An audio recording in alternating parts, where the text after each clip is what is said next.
Okay, go. Welcome to the Sketch Zone podcast. Jack Kasperzak. Hello, my friend. Hey, I'm Jack. I'm back. I'm the intro stealer. I'm the punches dealer because Tyrus ain't here.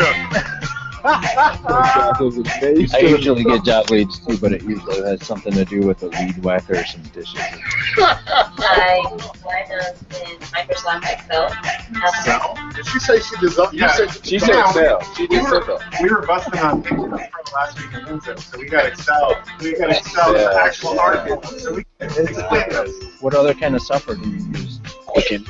Did Charlie say Quicken? I'm literally asking you a question. You know what, Charlie? You know what it is? You know what it is? You're emotional.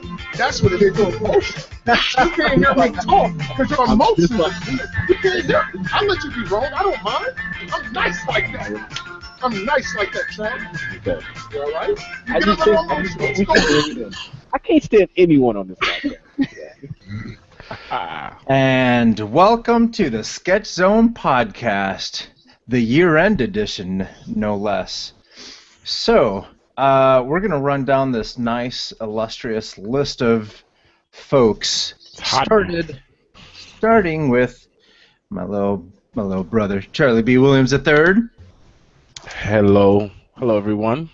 Happy to be here. I have my festive shirt on, and You it's gonna look be a good very show. dressy. Yes, I do. I look amazing. By dressy, you mean amazing. Say it. And we're moving on. My other little brother, Jack Kasperzak. How is it going? I'm excited for this episode. There's a lot of folks in here. It's gonna be fun. Mm-hmm. And then I'm gonna rattle off everyone as they show up on my lineup. First, he's probably been on this podcast more than me, DaCosta. What up? What up? We got from the hallways of DreamWorks and Nickelodeon. We got Chris Wimberly. Oh, that's right. Actually, I've never been at DreamWorks, but I would go there. I knew he was going to say that. Try again, Carlos. Just kidding. Sorry about that. That's right. It was and Disney. I then- think is what you meant. Disney. That's The other right. D word. No, it was one or the other. Yeah. And from actually not even Chicago anymore. From this week he's in Keys, in the Florida Keys. We got Ryan Brockmeyer. Hey everybody! Excuse me, I'm running out a lot of adrenaline at the moment. Yo, what happened to what happened to the applause? Those are kind of sad intros. Because there's so many people. Can't. No, you can that's okay. No. Okay, We'll get to We'll the very end. He's We'll get to the very end. We'll arguing with the sound guy. hold our applause. Wow. Yeah. No. Hey, you don't argue with the sound guy. You cut you off. Yeah. And then we got a couple Steves. We got Steve Picharski. Hello. No. We have hello, Governor. We have Steve Talkowski. Hola. And we have that one guy. That guy. One guy. Wade Mickey Ficky Ryer. No.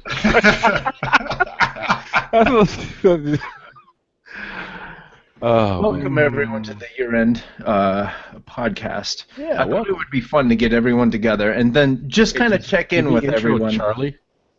What? I missed Charlie. DaCosta's a little off tonight. Sorry. I apologize. Because someone wake him up. He's on the show. He said me first, buddy. So I thought for Sorry. for the show, I thought it would be fun to check in with everyone, and just see what's been happening since coming on the show. And I think as I look at the lineup, I can't remember if Steve P was on before Ryan was.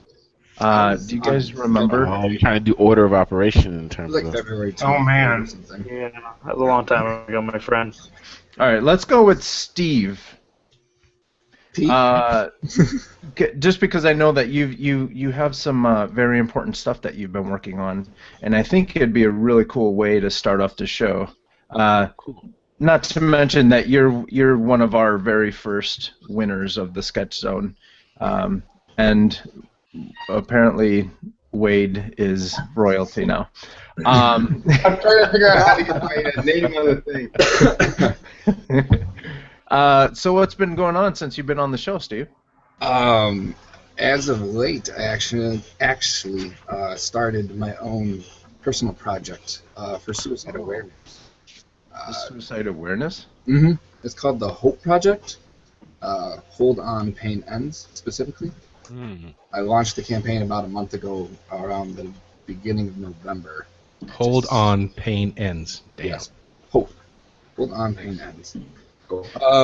Wow. It started via art activism. That's what I've been trying to do, just to spread the word about suicide, mental illness, and trying to help other people out there, showing that other people understand, people that care. And it's skyrocketed. I teamed up with a poet. He's been helping me spread the word specifically through Instagram, Facebook, Etsy, everything. It's really going really well. So what kind of stuff are you guys doing for the awareness? Before the awareness, I was doing a lot of my own personal projects, such as children's books with my brother. I actually got into tattooing for a bit. Little side job there. Music with Jack. I was doing a lot of stuff with Jack still back then. Sounds like a band. Yeah, his Jack's hip hop career started taking off when you when you started Nice. kicking in there. Yeah, all right. So that's what's happening with me. So what is it that you want to do with this project? Besides bring awareness to suicide and that serious topic, what kind of stuff are you ultimately trying to reach with this project? Ultimately, I'm trying to start up a nonprofit organization with it, and go from there. That's the main goal currently. It's a slow road. So what does the campaign consist of? Like what are you producing right now? Producing about a piece of artwork a week, and then all the portion of all profits sold through Etsy go to a nonprofit organization. I'm still coming up with the organization, the choice with my partner. We're not from there specifically. Oh, so what you're basically doing is releasing different types of artwork each week, and then eventually you want to do that through your own foundation, and then sell the artwork, and then put the money toward a good cause. Yes, exactly. Or specifically the suicide awareness type things. Okay, that's cool. That's the goal. Will this be put into a book or anything like that eventually, or? Possibly. It's individual pieces at the moment. I could try to cater and work towards a illustrated book. That would be pretty cool. That would be a good idea, actually. Nice. Very cool. What was I gonna say? I know Ryan is running on fumes, so I wanted to check in with Ryan real quick, and then maybe let him go after a little bit, if that's okay. Sure. Cool, Mr. Ryan. Hey, Ryan. What's going on? You've been on the podcast a couple times. What's going on in your world? Well, this week I left the winter of Chicago for the Florida Keys, and I'm here for 8 days. I'm filming a travel show for PBS. So we're doing two shows here. How'd you hook up that? So yeah, how'd you get that? Producer baller. That's all I did. I put it out there. Hashtag they called me. A producer friend of mine that I've worked with on a couple projects. They needed kind of a last minute camera help, so I came down here and it's been 3 long days. I think we've averaged about 12 hours a day for the last 3 days since I flew in on Sunday. So are you doing camera work for it, or are you producing it too, or what? I'm I'm doing camera work for these episodes, and I'm actually going to be editing most of season 3 that's coming up. So, Can you say what it is or no?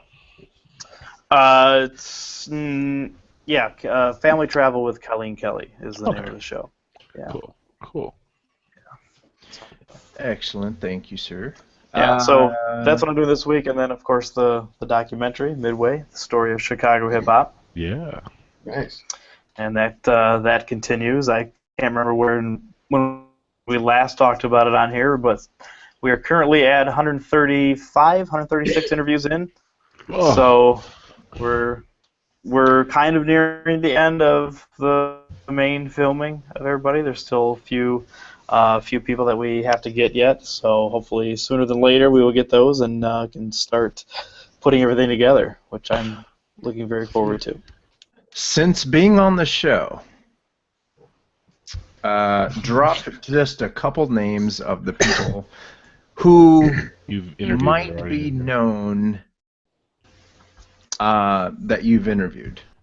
So we have interviewed Twista and Do or Die and Rhymefest, SC.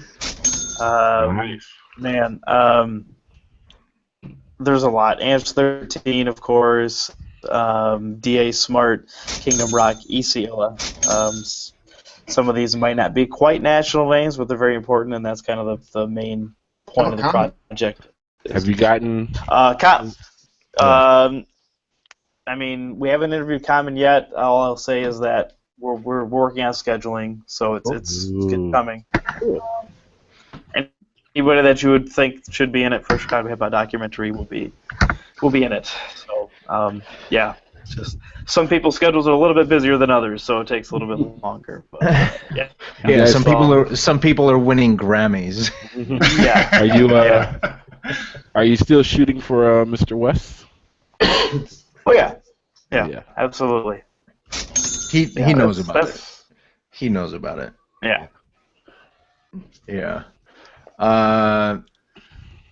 So Mr. Zatrancis himself has joined the conversation. Hello, Mr. Mike Henry. Hello. How you doing? Welcome, Mike. Thanks. I'm gonna actually move on if it's all right. Anything else you wanna throw out there, Ryan?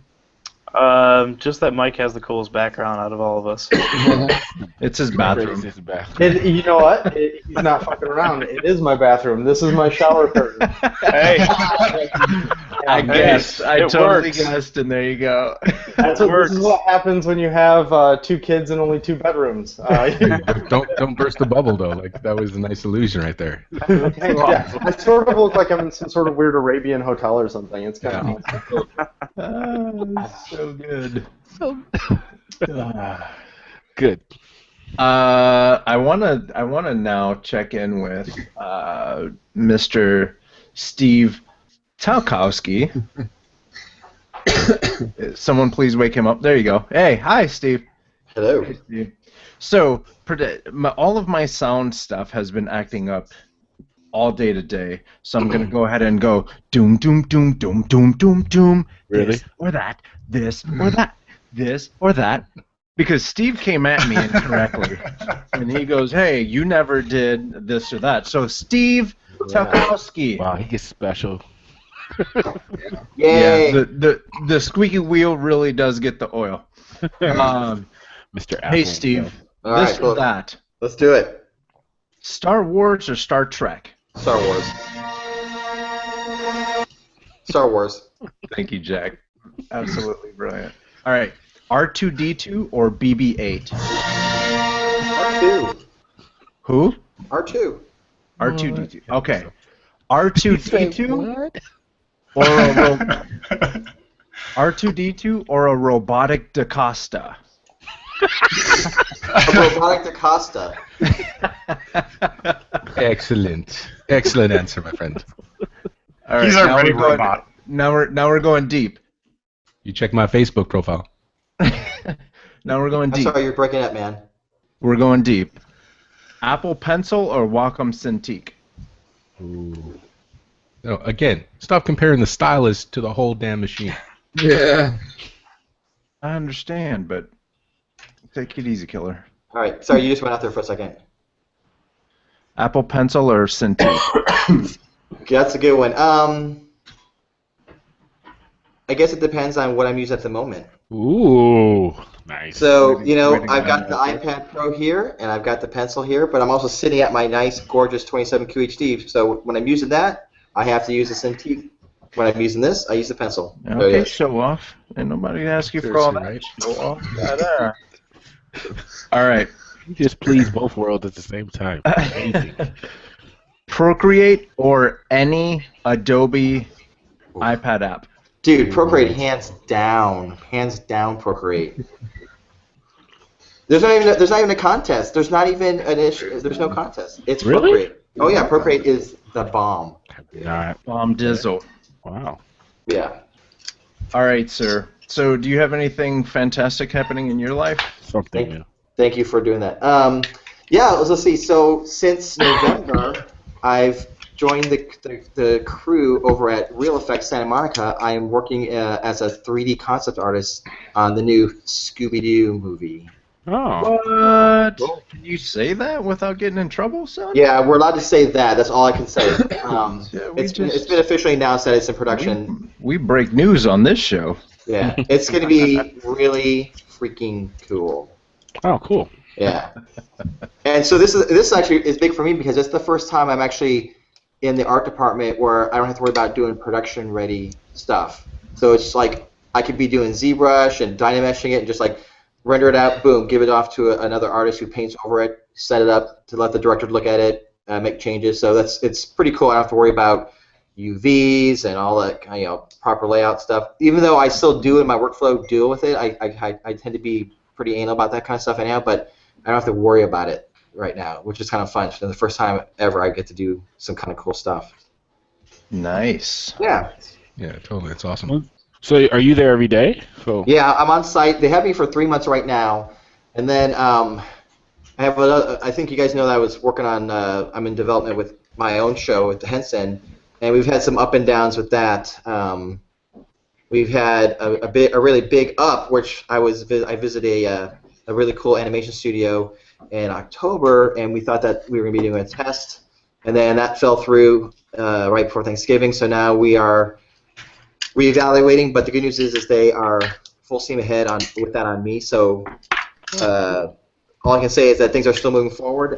It's just that this is development hell that I'm in, but it's moving forward. So I've been told that my show is now getting priority.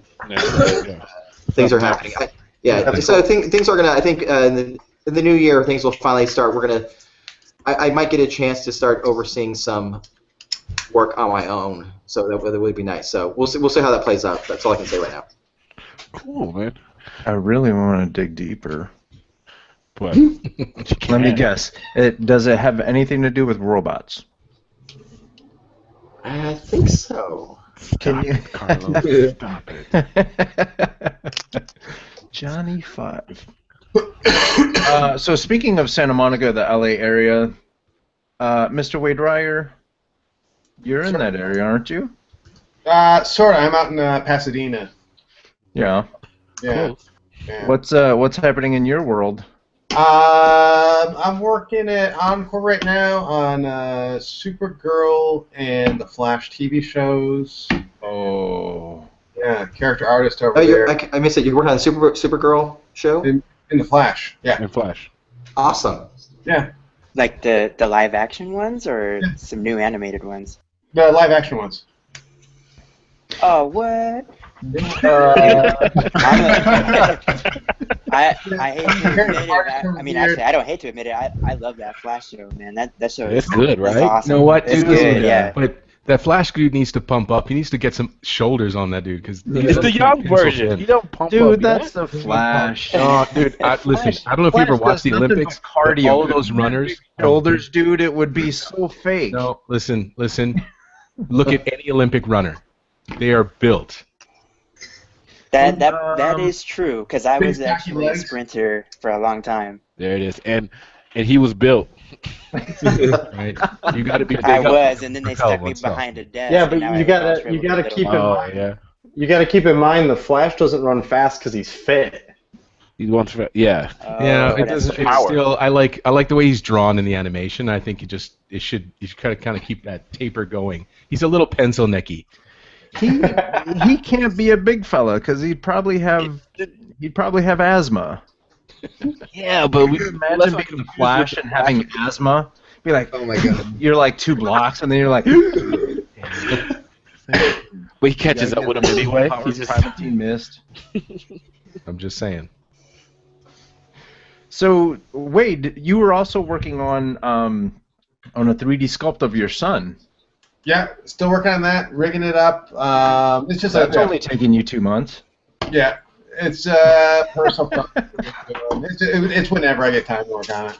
I tease. And then I got a daughter coming in March, so yeah. Congratulations. What? Yeah. There's a joke in there somewhere, but I'm gonna leave it alone. Has nothing. It has everything to do with you modeling your kid and like modeling your daughter. My wife's working on that model. I did it better than you. Done. Yeah. Real life 3D that's cool. printer. So how is it different working at Encore than like when you were working at Disney? When I went over to Disney, I was just doing some preliminary stuff for one of the Disney Toon shows that they're working on. We're Encore. It's I'm a character artist over there, and it's a lot of like digital doubles and characters and creatures and things like that for TV stuff. So at Encore, we do like everything from like modeling all the way through to rigging, texturing, everything. It's kind of cool. Sick. Yeah. When is your work going to be available for seeing? Like, do you know when a show that you have been working on is going to reach the air?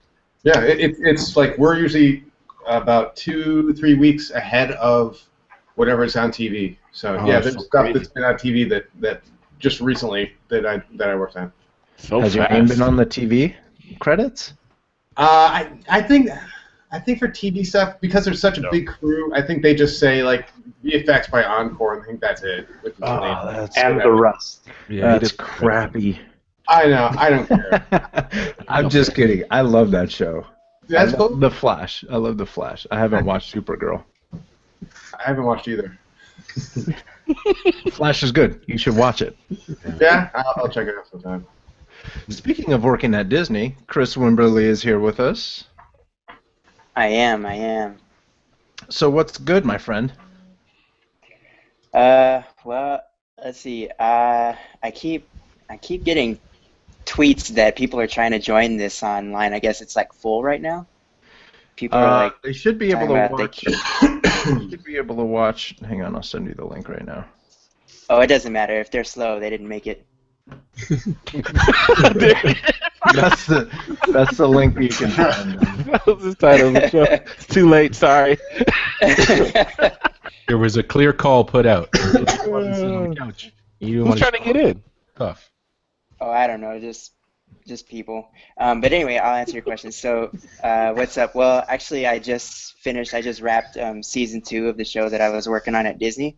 So I'm pretty much just hanging out for the next three weeks until the first of the year, and then I'm not quite sure where I'm gonna go yet because I've had a couple shows at a few different studios ask if I would be interested in testing to come over to their shows. So I don't know where I'm gonna be yet come January 4th, but hopefully it'll be somewhere fun. But one of the projects actually might be like right up my alley. Actually, 2 of them, but one of them I can't say yet. But the other one that I'm really hoping that everything works out, I think it'd be really awesome if I can get on the new version of DuckTales. Oh, so, yeah. Yeah. See, I I was gonna tease you about that first one. That the one that you can't talk about. I was gonna ask you if it has anything to do with robots, because Steve, you and Steve. Let's talk about this DuckTales thing. That's killer, dude. Yeah, it's so I guess they officially announced it to the public about, I don't know, maybe like 4 or 5 months ago that they were going to do it. Yeah. And they've changed hands a couple times in terms of like who's going to be running the project, like with the executive producer. But I'm hoping that if everything goes smoothly, that maybe there's a spot for me on that show. So. That's awesome. Cool. Do you know, are they going to change the approach of the show at all? Or is it just going to be just a continuation of?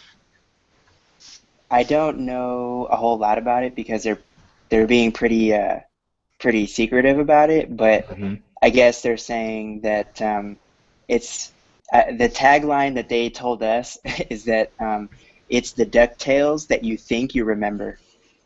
Whoa. So I feel like it could be a bunch of guns, a bunch of grenades. Yeah, it's gonna be probably pretty awesome. Because like with anything, if you go back and you watch something that you have fond memories of, you're like, that doesn't really look like what I remember. It's the cheese factor goes way up. Yeah. But I'm hoping that this one will do what it's saying. And if I'm on the show, then I can guarantee you it'll do what it's saying. So we'll see.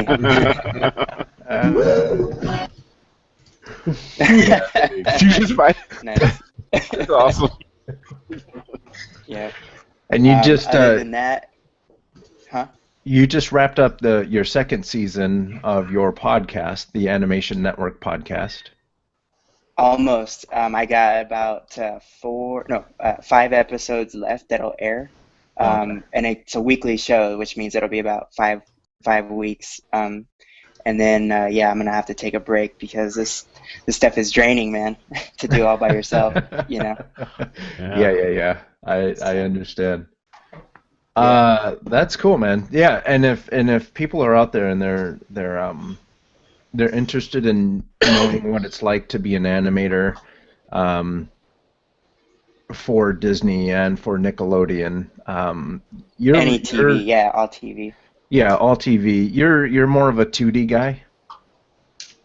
My personal preference, but I can do it all. So, Sick. Yeah, so check out his podcast. It's called The Animation Network. You can find it on iTunes, Podbean. What is it? iTunes, Podbean, Stitcher, SoundCloud. Pretty much wherever you listen to podcasts from, it's going to be there for you to find.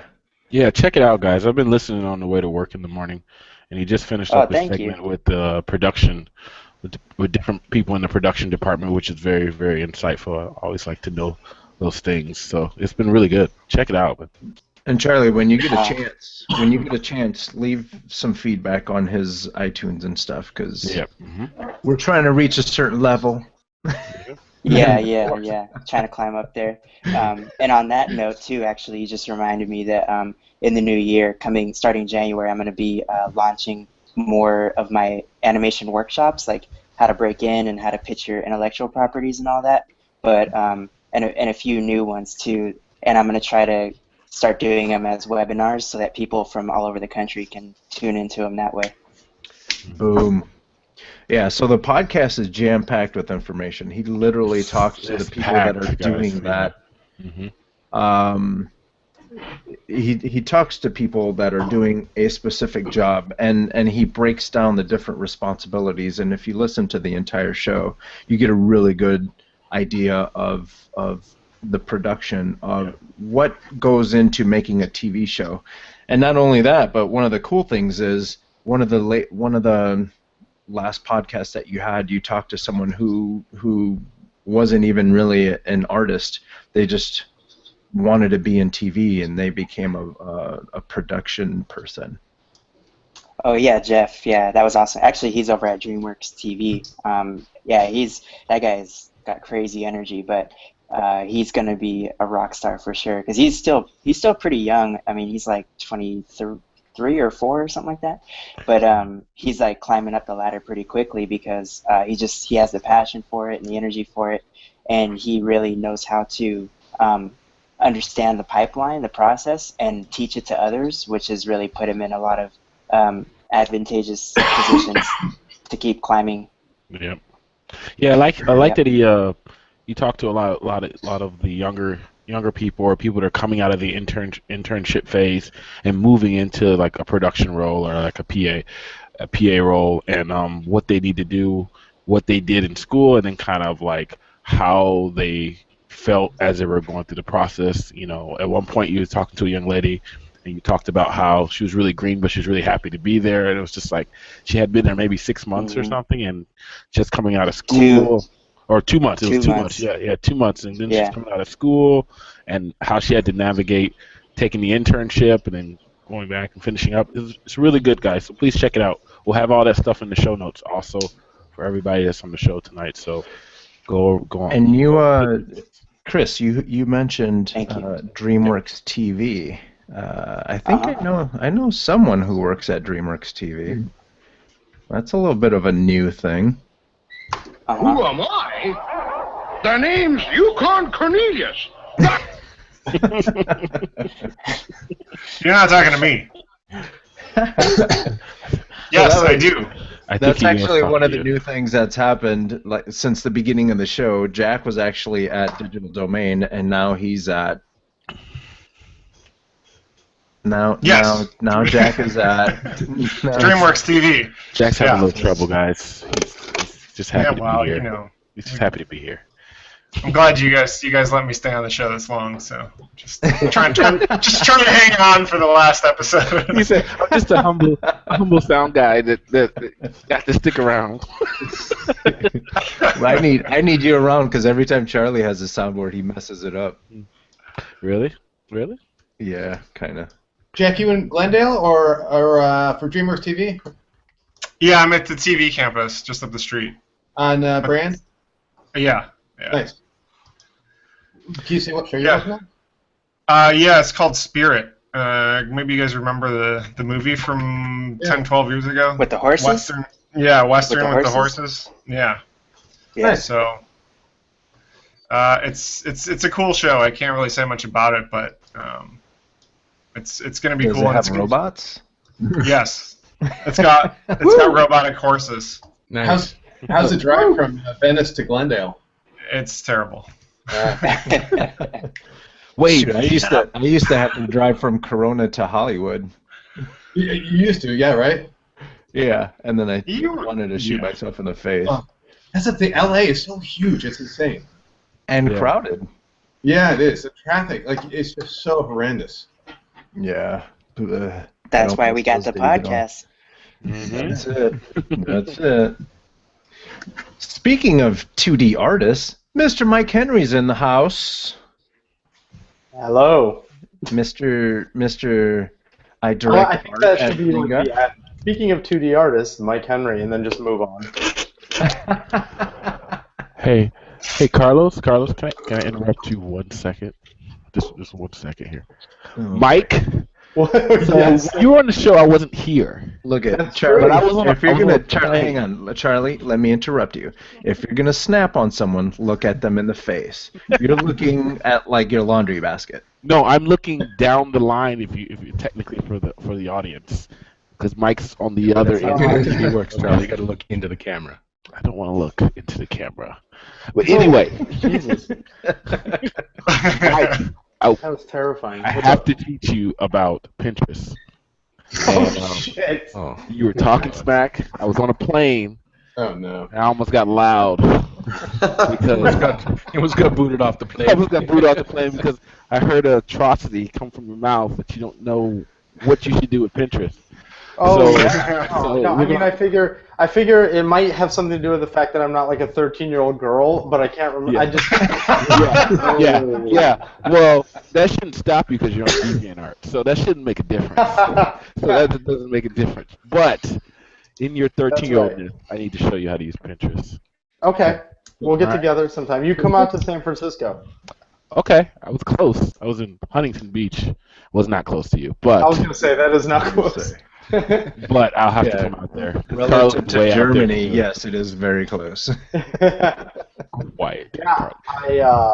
Yeah, I don't know how to use Pinterest. I know every day it tells me that it's like figured out the top 10 things I should be looking at, but I don't know. I like how it's beyond. Just keep following my board, Mike. Just keep following me. I do follow your board. You're one of like 3 people I follow. That's all you need. Really? Okay.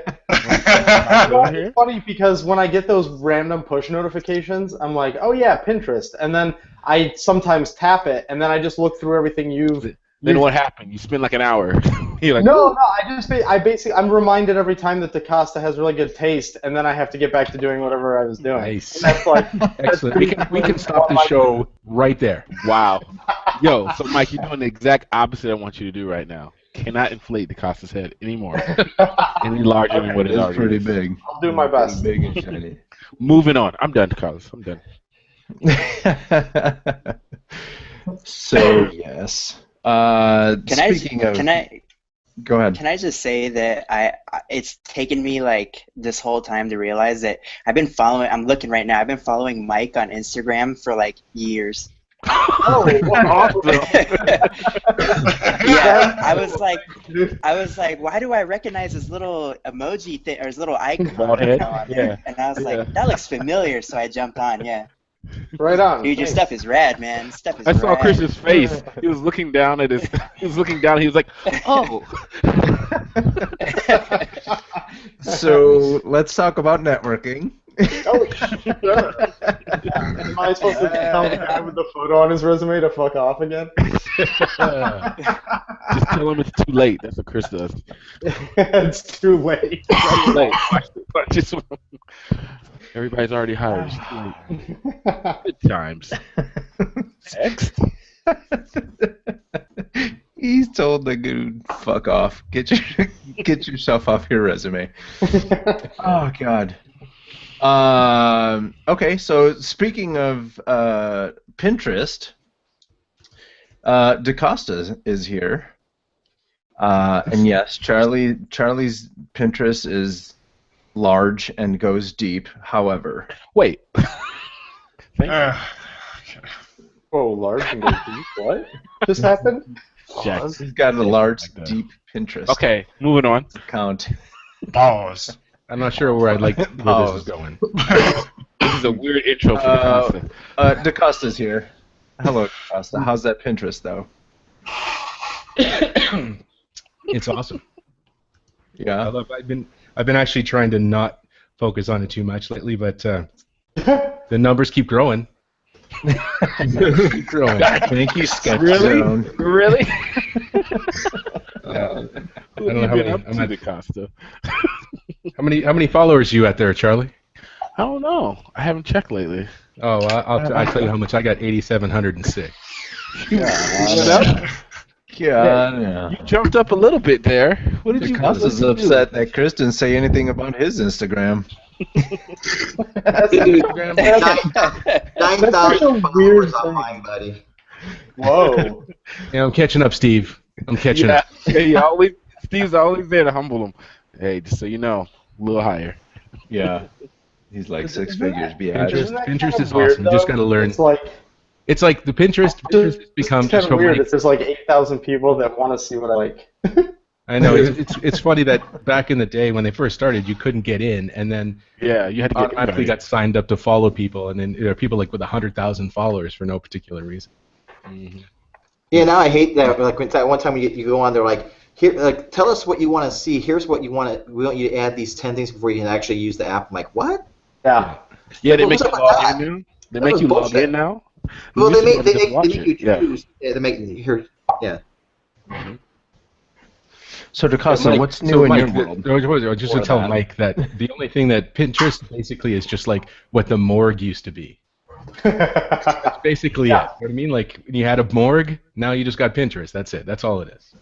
Yeah. Actually, the one thing that I know that a lot of people use Pinterest for is to set up like the private boards, and they'll use it for like work. Like they'll set up like like a little look board kind of thing for something. I've seen So that. that's totally it. Because I'm like the laziest guy in the world. I don't even go. Like I remember, you have to search all these websites and there's Yeah. just too much. Like literally the rabbit hole that is Pinterest is that's the one-stop shop Yeah. for get your inspiration in the morning or find something. Most of the time, I mean, you can obviously still Google something if you get specific. It's not the answer to everything, but This sounds like when I was convincing my wife I needed an iPad Pro because it was too hard to grab paper. totally. It is really good. It is really good for the report anything stuff. to be Yeah. used to be lazy. Yeah. I did get an iPad Pro though, so I guess that argument works. Right. So we'll be talking about you on Pinterest soon. That's right. That's right. I'll There it send you is. some links right away. We'll get direct. Sorry, We'll Carlos. get direct. Sorry. I had to just make sure I got him into the reins right now. All good. These youngsters need a little direction. Yeah. These youngsters. Mike's like 45. It's like, Yeah. But I look 60, so it's a big problem. You look pretty good for 72. I know. So DaCosta, what's going on in your world? I don't know, just trying to get stuff done. I'm actually we've been working the last little bit since I think I just had a trip just before CTN. I went down to Palo Alto. So last year or earlier this year I was working on trying to get my short kind of going. So I had run into your short. My short film. Yeah. So what's that? Short film. The film that's short. Yes, but you've never. Yeah, so I got hooked up with. I met this fellow named Rex Grignan years back, and he's one of the guys who started up the character animation projects or division that ended up becoming DreamWorks from PDI. So, he and I kind of just struck up a little friendship when he was up here. We brought him up here for a Spark presentation for Rise of the Guardians. And we just kept in touch over the years, and then he was leaving DreamWorks and starting up his own little thing, and we got to talking, and he just he invited me in to his group. They've got like a small group of people that they're sponsoring per se, to make short films and just kind of get their properties out there. Oh, nice. So I'm one of the people on the list. So I just started been doing that kind of. So when CTM was around, that was kind of the kind of kickoff of everything. So I've just been madly storyboarding and crewing and trying to get some stuff going, really. The Nimble Collective, right? Yeah, Nibble Collective, yeah. Yeah. That's cool.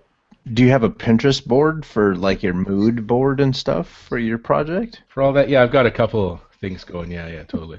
Yeah, for sure. That's got to happen. And you can't see it, Carlos. I don't want to see his. So that we'll figure it out. I mean, it's a short film. It's obviously the theme is robotic, in nature. So, yeah, it's a whole series. I've got a bigger plan for it, but this is just a short film, and then I guess the debut is going to be at CTN. Right now, it's scheduled for CTN next year. So I will be there. So book your rooms, book your tickets, Nice. do what you got to do. I will. Get the pint glasses out. Ah. Or the teacups, or the tea for teetotalers. That's me. So bring it down, and we'll see if it's either going to be a giant embarrassment or it's going to be awesome. Your idea, is it more of a series of films idea, or is it something that can very easily go into TV? I think it's both. So I just kind of originally wrote the idea as just kind of a weird little, hey, how about this thing? And then it kind of they liked the idea, and then I kind of took a week or so to kind of write more of a feature film. So to start to write a feature film, not that I wrote a feature film in a week, but because I'm that good. You know what I mean? Bedroom DJ cuts his first album, makes $1 billion. So I I wrote a kind of I spent some time massaging it to make sure kind of I felt like it could be more than just a one-off kind of deal, and then I said, okay, well, let's break it down into what could be a TV series versus a feature film down the road if it picks up enough steam, Mm-hmm. Yeah. So I kind of want to do a comparison between what you, DaCosta, have just gone through with pitching your idea and, say, Chris, who pitched an idea to Nickelodeon. Were those processes kind of the same? So Chris, explain how you got your idea in front of whoever it was, the executives who picked it up, and then DaCosta, if you could then compare your experience with what Chris went through. Totally. Yeah, well, for mine, it was kind of a long process because I started with essentially making sure that people knew that that's what I wanted to do. That's my ultimate goal, was to be a showrunner.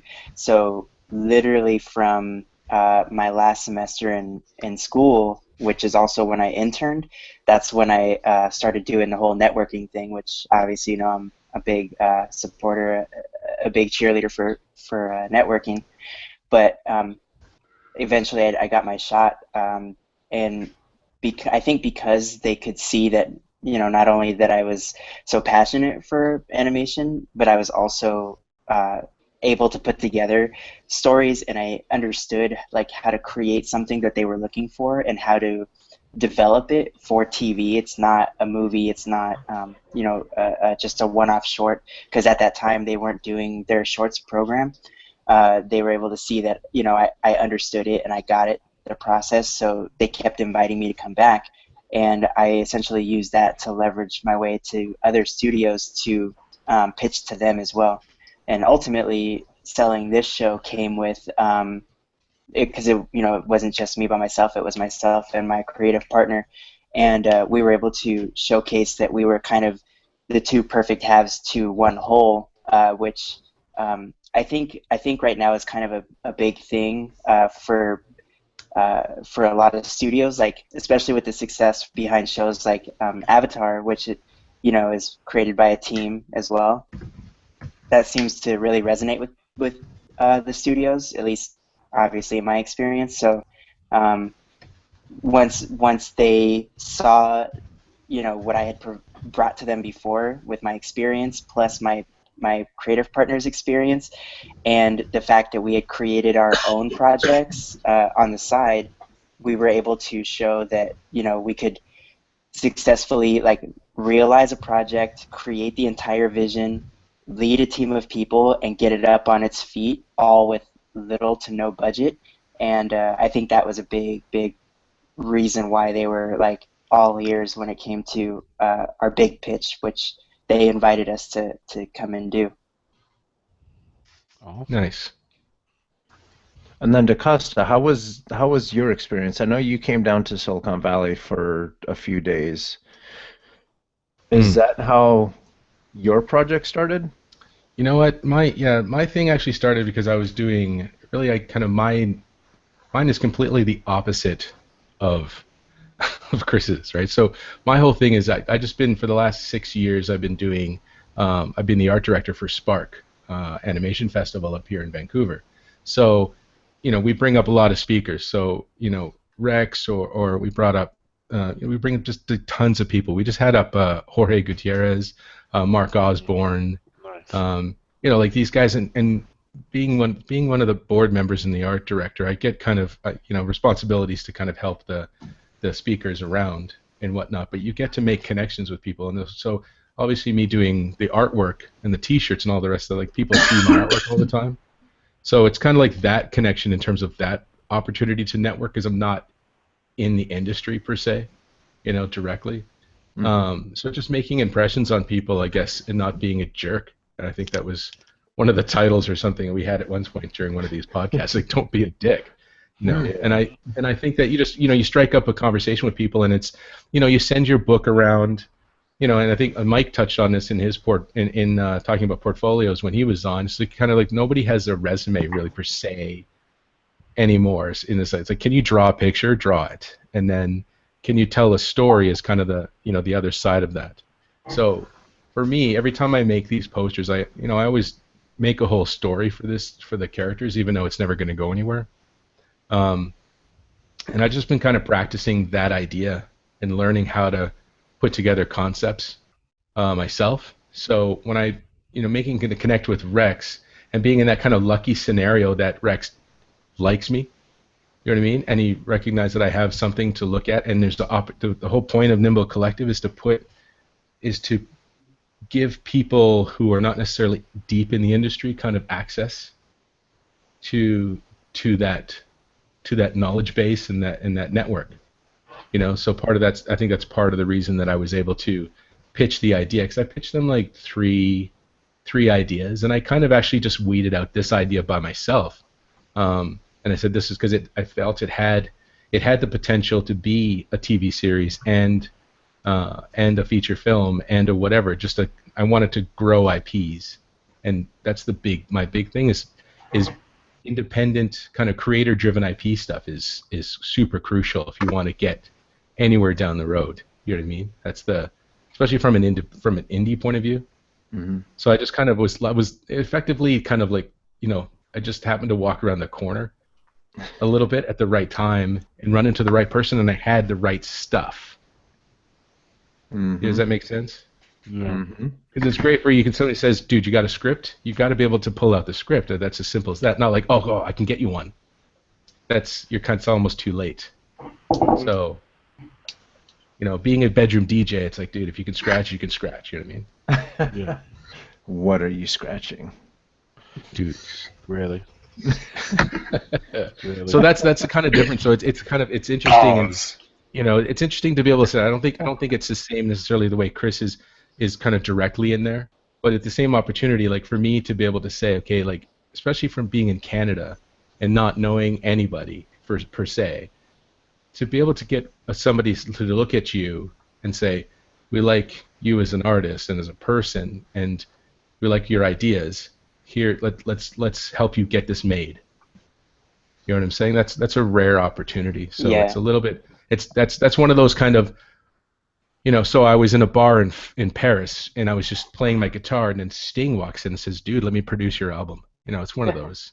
Effectively. Yeah, That's kind actually, of- I agree actually a lot with what he's saying, because even though we have this slightly different story, well, I guess pretty different stories, essentially I was utilizing a lot of the same, like making sure that my personality was coming through in my projects, and making sure that I could provide when somebody asked me a question or they wanted to see something.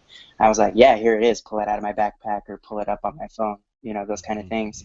And even when I, do the workshop where my pitching intellectual properties workshop, essentially I'm telling people to not wait. Like, don't be the person, sending your demo tape, to use the same analogy, don't send your demo tape to every, record label hoping that one of them is going to produce it. Instead, go do your own thing, and, if you do it well enough, like, you will get discovered, Speaking of doing your own thing, Ryan just one day decided to start his own documentary, and I remember we were in Chicago walking down the street. He goes, "I have this idea."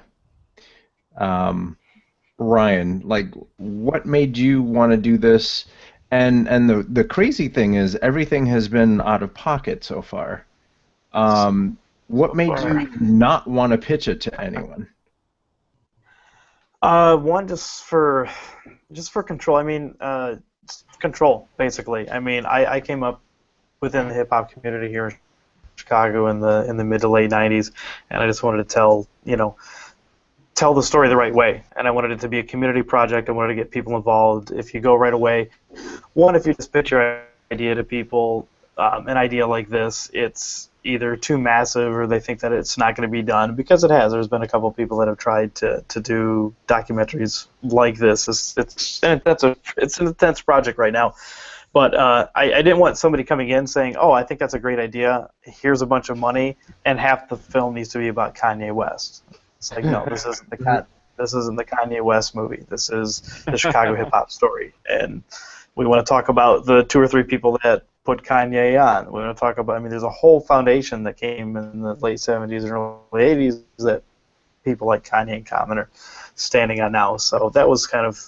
I wanted, kind of like what you were saying before, like, you know, you do your own thing and then you'll get noticed at some point, and that's kind of what we've been doing. We've been kind of doing things, building things very organically and being very strategic when we put clips out, or we talk to some people, and it's growing, and people are seeing how we're doing it, why we're doing it, and it's, you know, people are really coming on board with it. So,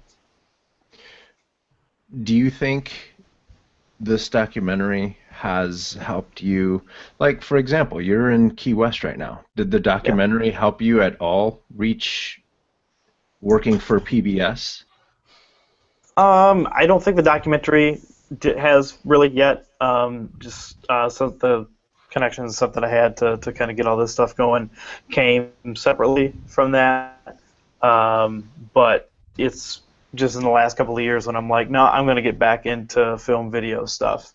I've just been kind of working those wheels in a couple different directions. So it's been doing some short film or short videos, a little bit all over the place right now, but kind of finding the niche. And I'm working right now, kind of developing some stuff for national education kind of reform, I guess. So I can't really talk too much about that, other than it involves music and animation and education, and we're talking to some pretty big school districts in a couple of big cities here in the States. So hopefully we can share more of that in the next month or two as well. And actually, one thing too that I didn't mention earlier, which we really haven't mentioned to anybody yet, but so I guess here's another exclusive for Sketch Zone. But we are officially midway, the Midway documentary and the project and the archival project. We are now partnering with Columbia College and the Center for Black Music Research, and we are going to work with them to develop the online kind of archives going forward for Chicago hip hop. So, awesome. That's awesome. Yeah. Big things happen when you come on the show, son. Yes, thank you. Thank you, Sketch Zone. Yes, thank you. A whirlwind since earlier in the year. Kill me. Moving mountains, man. Moving mountains. That's it.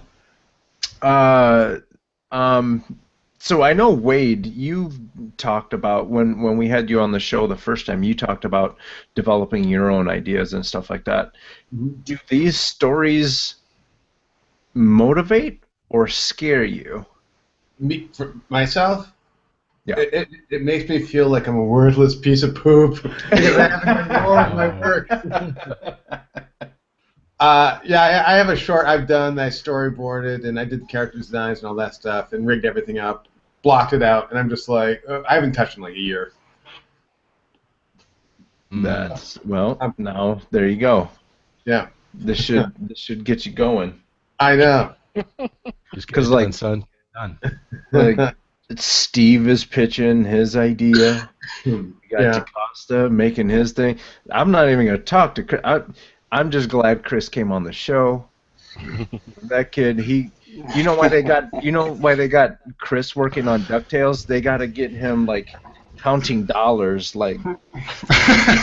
Hopefully. Yeah, hopefully. Hopefully he'll be working on that. Dive in his money tower. Come on. Anybody who's been near this business for 2 weeks knows that nothing is ever set in stone. Yeah. So Yep. I'm not hanging on to that. I'm hoping it, as much as anybody else would. So. Yeah, all good. So then, Pickarsky, Yes. Does this information help you, since like you're in the very beginning stages of getting your idea off the ground? Does this stuff help someone like you? Does it help motivate you to give you ideas as to how to approach your idea? Yeah, I'd definitely say it helps a lot, actually. Yeah. Yeah. It helps, definitely gives me ideas to pitch in certain areas and other people that I know that I could try reaching out to and all that. That's cool. Yeah, How do you guys... Oh, go ahead. I talked to a producer once, and he was doing a show. It actually, funny enough, it didn't get picked up because I can't remember who it was. I think it was Aardman or somebody dropped a show. Oh, no, I think maybe it was Henson. Somebody dropped a show like literally the week before they went to animation, and it was the exact same concept. You know, but he had a lot of interest because he just went and made it, and I think like he just made the first little sample episode. You know what I mean? Just kind of like get it done. He shot it in, you know, I think it was like a live action kind of whatever thing with this girl, and she would, I don't know, find things on the beach or something, and whatever the story. But he was just made this little thing, and he got it out there. So like, that's a big deal. So once you put it in front of people, people have a hard time imagining kind of weirdly little descriptive things. But if you can make some energy, put some energy towards something to make it, and get something out there, that's like the number one crucial thing. It makes things go so much faster, you know, when you can execute. You know what I mean? So, and then don't be distracted either.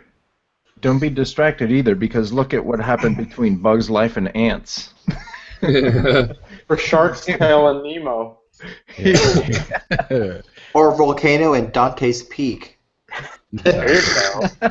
So yeah, I think that's the big deal. Like you got to be able to figure out how to put it out there, right? In any way, shape, or form. Any skill set that you have to be able to execute, illustration, web comics, like it doesn't matter. You know, just put stuff out there. That's the big deal. You know. Do it. Yeah, I think to kind of piggyback on that, I think that's what separates a real show runner from somebody who's just got ideas, because they're listening to people every single day. People are like, hey, I have an idea for a show. Hey, I have an idea for a show.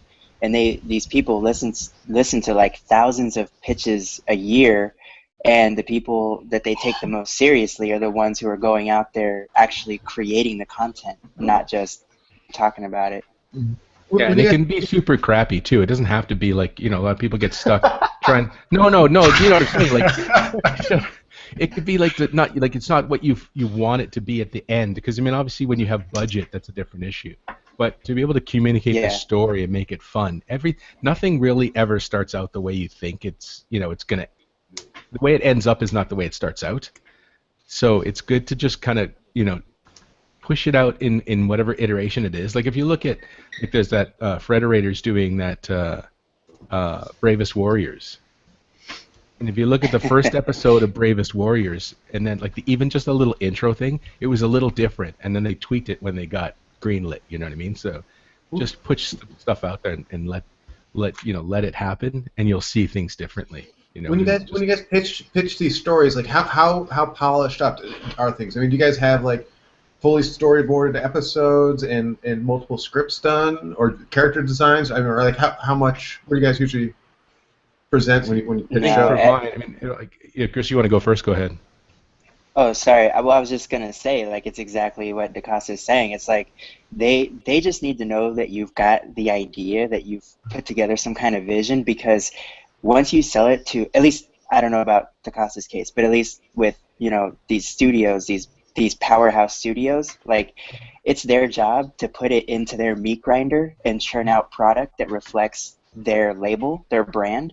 Sure. So even if you come in there and you're like, okay, so I've got this idea for this, that, and the other thing, like, that's fine, but don't be married to that idea, because it's gonna change. So sometimes it's about less is more, because they just want to know that you've got a good vision and that you can execute it.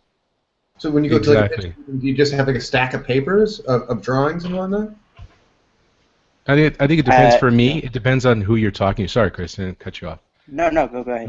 Like for me, it's like a little while ago I had a phone call with the vice president of PBS Kids, and she was, a lot of people I talk to when you make that connect, like they just want to see a paragraph and a picture. If they're interested, like it depends on who you're talking about and when the opportunity is. So, getting a little blurb, a one sheet, a little paragraph that basically gets your tag out and it explains the show clearly, and shows, doesn't even have to be the final look, but it's close to what, you feel the best of the idea is. And then if they're interested, they'll ask for more. That's it. You know what I mean? And then you say, okay, well, now we want to see, some more characters or a bigger Bible, and then they start to engage the conversation. But as Chris says, these people see thousands a year. Oh, right. You know what I mean? So they just want to see, like, obviously it's you, and especially if you're not attached to it. Like, if you can make the personal connect, it's a little easier. It's easier to deny a piece of paper that's on a desk or some weird kind of email from nobody's. You know what I mean? But if you can make a connect, get that connect in, it's easier, and they don't want to see a full done deal. And Chris, do you know of anywhere where someone might be able to learn a little bit more about pitching an idea? Is this a leading question? Come or... on, totally. Am I being obvious about using this tone, talking specifically to Chris? So I think what you're getting at is that I actually have. Chris, just to be clear, he was It's specifically this level of speaking to confidence that lands the pitch. Yeah. So basically, I have I have a workshop about. It's called Pitching Intellectual Properties, and it's literally a 4-hour workshop about exactly how to tailor your mindset about going into a pitch, so it erases a lot of the fears and anxieties that people have, because one of the biggest hurdles that people have is going into this bullpen of people, and they imagine themselves like, sweating and stuttering over all their words, and I try to eliminate a lot of that. And also I talk about my process specifically about, so to answer your question, Wade, like I literally go in there with 3 sheets of paper, and that's how I sold the show to Nickelodeon. And and going back to somebody said earlier about missed opportunities or something like this, but I've sold almost a couple of shows and just been like a week behind, or 2 weeks too late, because there was one show that I pitched back in 2009 or maybe 10 to Nickelodeon, and it was this awesome sci-fi show, but they had just bought from DreamWorks actually the show for Monsters vs. Aliens, and they were like, if this was just a couple weeks earlier, it probably would have been something they would have been really interested in. So I don't waste a lot of my time, and I teach people how to do that. And like DaCosta was saying, like you go in there with just enough to whet their appetites to have them ask you to come back and bring more, and that's when you start you do this workshop getting taken seriously. Sorry, was that? The workshop's here in LA? Yeah, the workshop's out here. Oh, you're in LA too? Yeah. Yeah, so the workshops are out here in LA. Actually, I try to place them central to LA, Orange County, and like Inland Empire area so that everybody can get to it. Oh. But that's what I was saying earlier, is that I'm going to try to figure out how to start putting them online, because I've had people, from like New Jersey saying like, I wish I could come out to this workshop, So, yeah. Sign me up. I want to be on. I want to watch that. Yeah. Oh yeah. Me too. Yeah, no problem. So there you have it. That's how that works. And let's make another connection. Steve Pekarsky, you're talking about making a movement, bringing awareness to. I can't think of the word right now. Yeah. Suicide. Suicide. Yes. Thank you. You're trying to bring awareness. I was paying attention. That's good. I just have an old brain that's dried up. And yeah, he's like 54. Give him a break. Yeah. You're trying to bring awareness to that, and then Ryan actually is working with a group, the You Are Beautiful Project. Cool. Yeah, artist Matthew Hoffman here in Chicago. He started the He started the You Are Beautiful campaign back in 2002, I want to say. Mhm. Some of you may have seen it. They're small Yeah. silver and black stickers that just says You Are Beautiful. They've done giant, street pieces and big installations in pretty much every major city in the country and all around the world. And yeah, we're actually working with him to develop a documentary on that whole campaign. So. Wow. And what's interesting is, if you listen to a lot of people, a lot of people who want to take their own life, and either decided not to or failed at it or whatever, the one thing that is a common occurrence is they might have been walking down the street and they're thinking to themselves, "That's it, I can't do this anymore." And imagine someone hands that person a sticker that says "You are beautiful," and something that simple is what brings people back. Exactly, it really does. It makes that much of a difference. Yeah, I used to be in the mental health profession, and it's scary just how something so simple can turn someone's life completely around.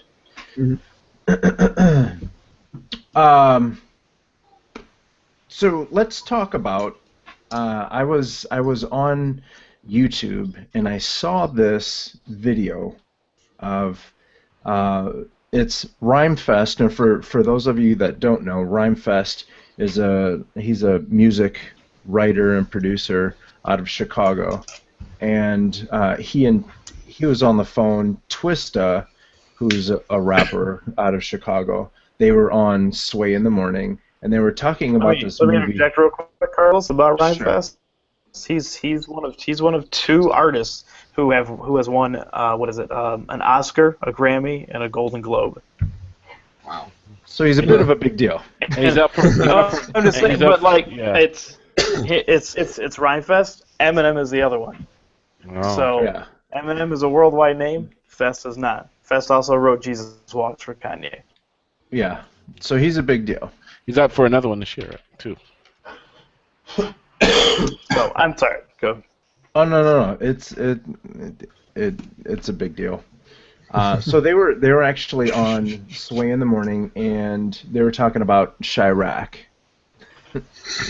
So, and I'm talking about this because well, number one, no one really wants to talk about Star Wars because it's gonna ruin everything for everyone, and number two, I don't think anyone has seen it yet.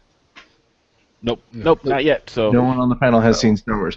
Has anyone seen Chirac? Nope. Good, don't go see that shit. Nobody wants to see that mess. It grossed like 1.2 million, I think. Yeah, like just over $1 million last week. Came in at 13. Yeah. Yeah, so it's hard out there for Amazon right now. Yeah. Spike Lee gives Brooklyn Do the Right Thing, and he gives Chicago Chirac. Thanks, Spike. Yeah. It was interesting because Sway actually had them on the morning show in response to because Spike Lee was on Sway's morning show last week, kind of promoting the film and talking about it and stuff like that. And Rhymefest came on and was pretty passionate about the depiction of Chicago and the reason why a lot of people were mad. Rhymefest even gave some insight into just normal people that live in the Inglewood neighborhood that was actually in the film, or different activists and stuff in the city of Chicago, and just general sentiment of it. And Twista was on the show also talking about how like a lot of the young people don't like it, or it seems not authentic based on how it really is, and for the mere fact that Ryan Fentz mentioned that Spike Lee used it as a satire based off another film that he currently been pushing around, but didn't get it pitched. But kind of, he says allegedly he has it as an opportunity for him to get a film back into theater. So he used, the whole Chicago and how bad it is. I've been reading a lot of different, opinions on it. I haven't seen the film yet per se. I still kind of do want to see the film just so I have an opinion on it based off of me seeing it. But one of the things, since he did it as a satire, is that like it really doesn't hit home on the epidemic of how gun violence is. I've heard a lot of people speak on this just here in the city, at different events in the city. They had a couple of different talks and stuff about violence at like the DeSable Museum and the Harold Washington Library, and just a bunch of different talks.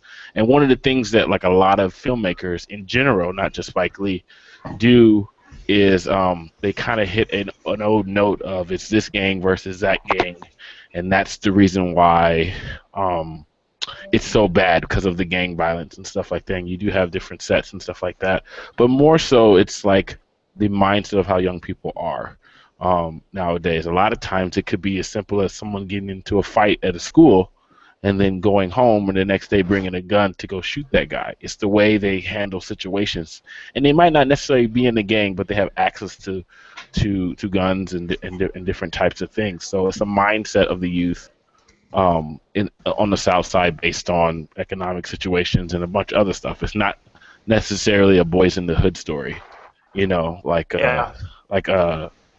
Spike kind of portrayed as a satire, you know. So it's a lot of things is wrong with it, you know. Yeah, there could have been a really deep, powerful, moving film about all the violence and everything in Chicago, and I don't know the fact. Because I think I was one of the ones really early on that was kind of giving him the benefit of the doubt, because especially in Chicago, everybody jumped on him for using the name Chirac and how it's not right and you can't do that, which I completely understand. At the same time, I was one of the few people that was like, I'm at least going to give it a shot. I don't like it, but let's see what he does with it. And then the trailer came out, and I was like, this is much worse than I ever anticipated with it. I'll probably see it eventually. I'm definitely not going to go to the theater to see it. And there's a huge opportunity that was missed here, and I'm just really disappointed in how it all kind of came to be. Even after the trailer came out, when I learned that it was a redo of a play that's been written since like 410 BC. Yeah. You know, that's a long time. Duh. So I was still interested, but then when Rhymefest said Spike Lee uses the word like satire to make this movie a little more palatable, he said, "Would you make a satire of 9/11?" Right there, I was just like, very good point. I'm going to watch the bootleg.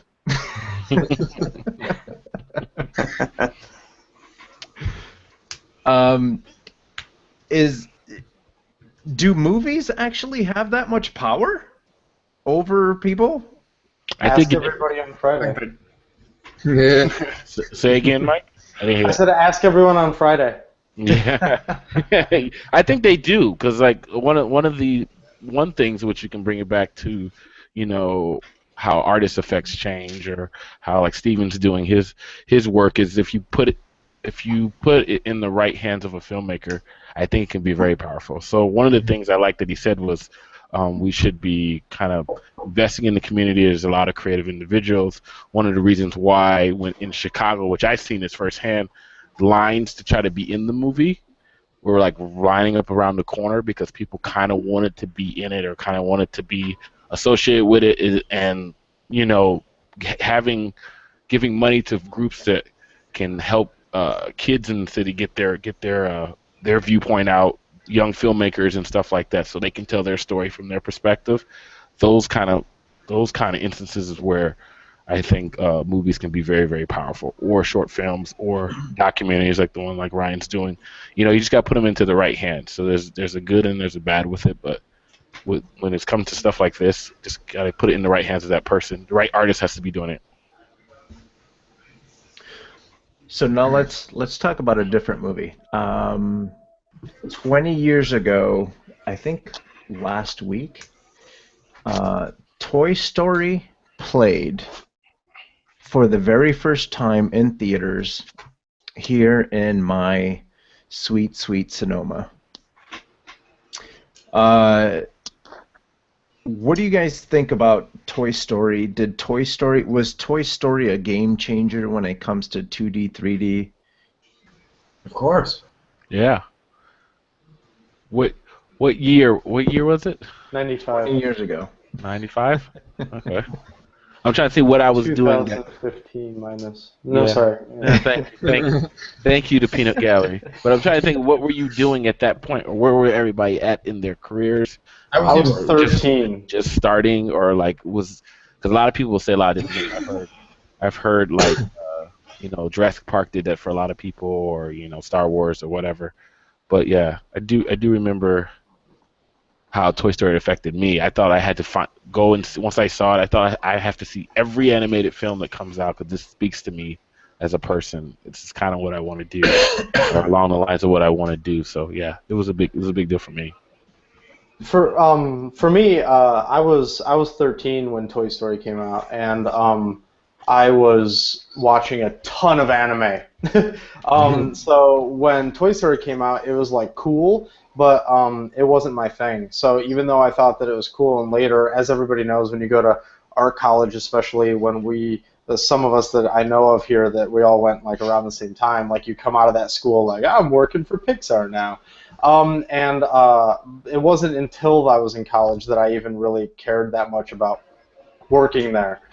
So for me, it was like one of those things where I saw it and it was super cool, but I was still so focused on comic book art and anime and all that kind of stuff that I didn't really care about it. Yeah. Now, don't get me wrong, I wasn't an idiot. I knew that it was like awesome and that it was doing cool shit, but like that's just I didn't look at what I could do and what it was doing and think that those two things could have ever coexisted. It was two separate worlds back then, because you would have like the comic book growing up and the Saturday morning cartoons, but then there was this new thing that was, to me, that was kind of weird and awesome, where I had very little access to computers when I was that age, so like that whole thing seemed just completely out of reach. It seemed like a bunch of people that had something that I didn't have, and I had access to like printer paper and pens and pencils, and I was like, sure, Toy Story is a thing that some people can make, but not me. And it wasn't like a crazy just like someday. It was more just like, okay, they do that and I do this. So it never really looked like something that I would be a part of. Is there any interest in there for you now?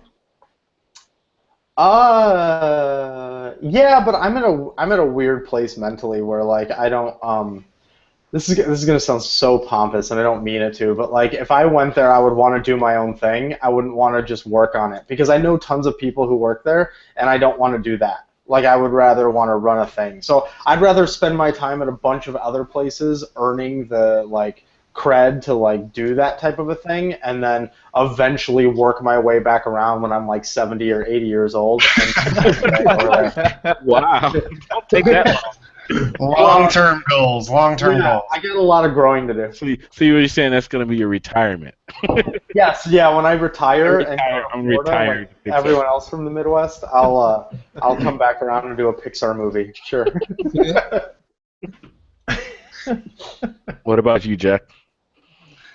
I mean, to be honest, it didn't really affect me that much. I mean, obviously, it's like one of the like hallmark animated movies, at least especially in the 3D world. But like, I don't know, I was like 7 or 8, and like,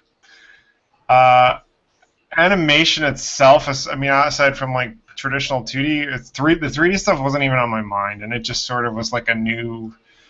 I mean, I think it did change the industry forever. I think it sort of proved that 3D is kind of a new tool that can be used and kind of revitalize a struggling, at the time anyway, a struggling 2D kind of, that stuff's for kids. I thought you were going to say a struggling art school business model, because it certainly revitalized that for a lot of the schools.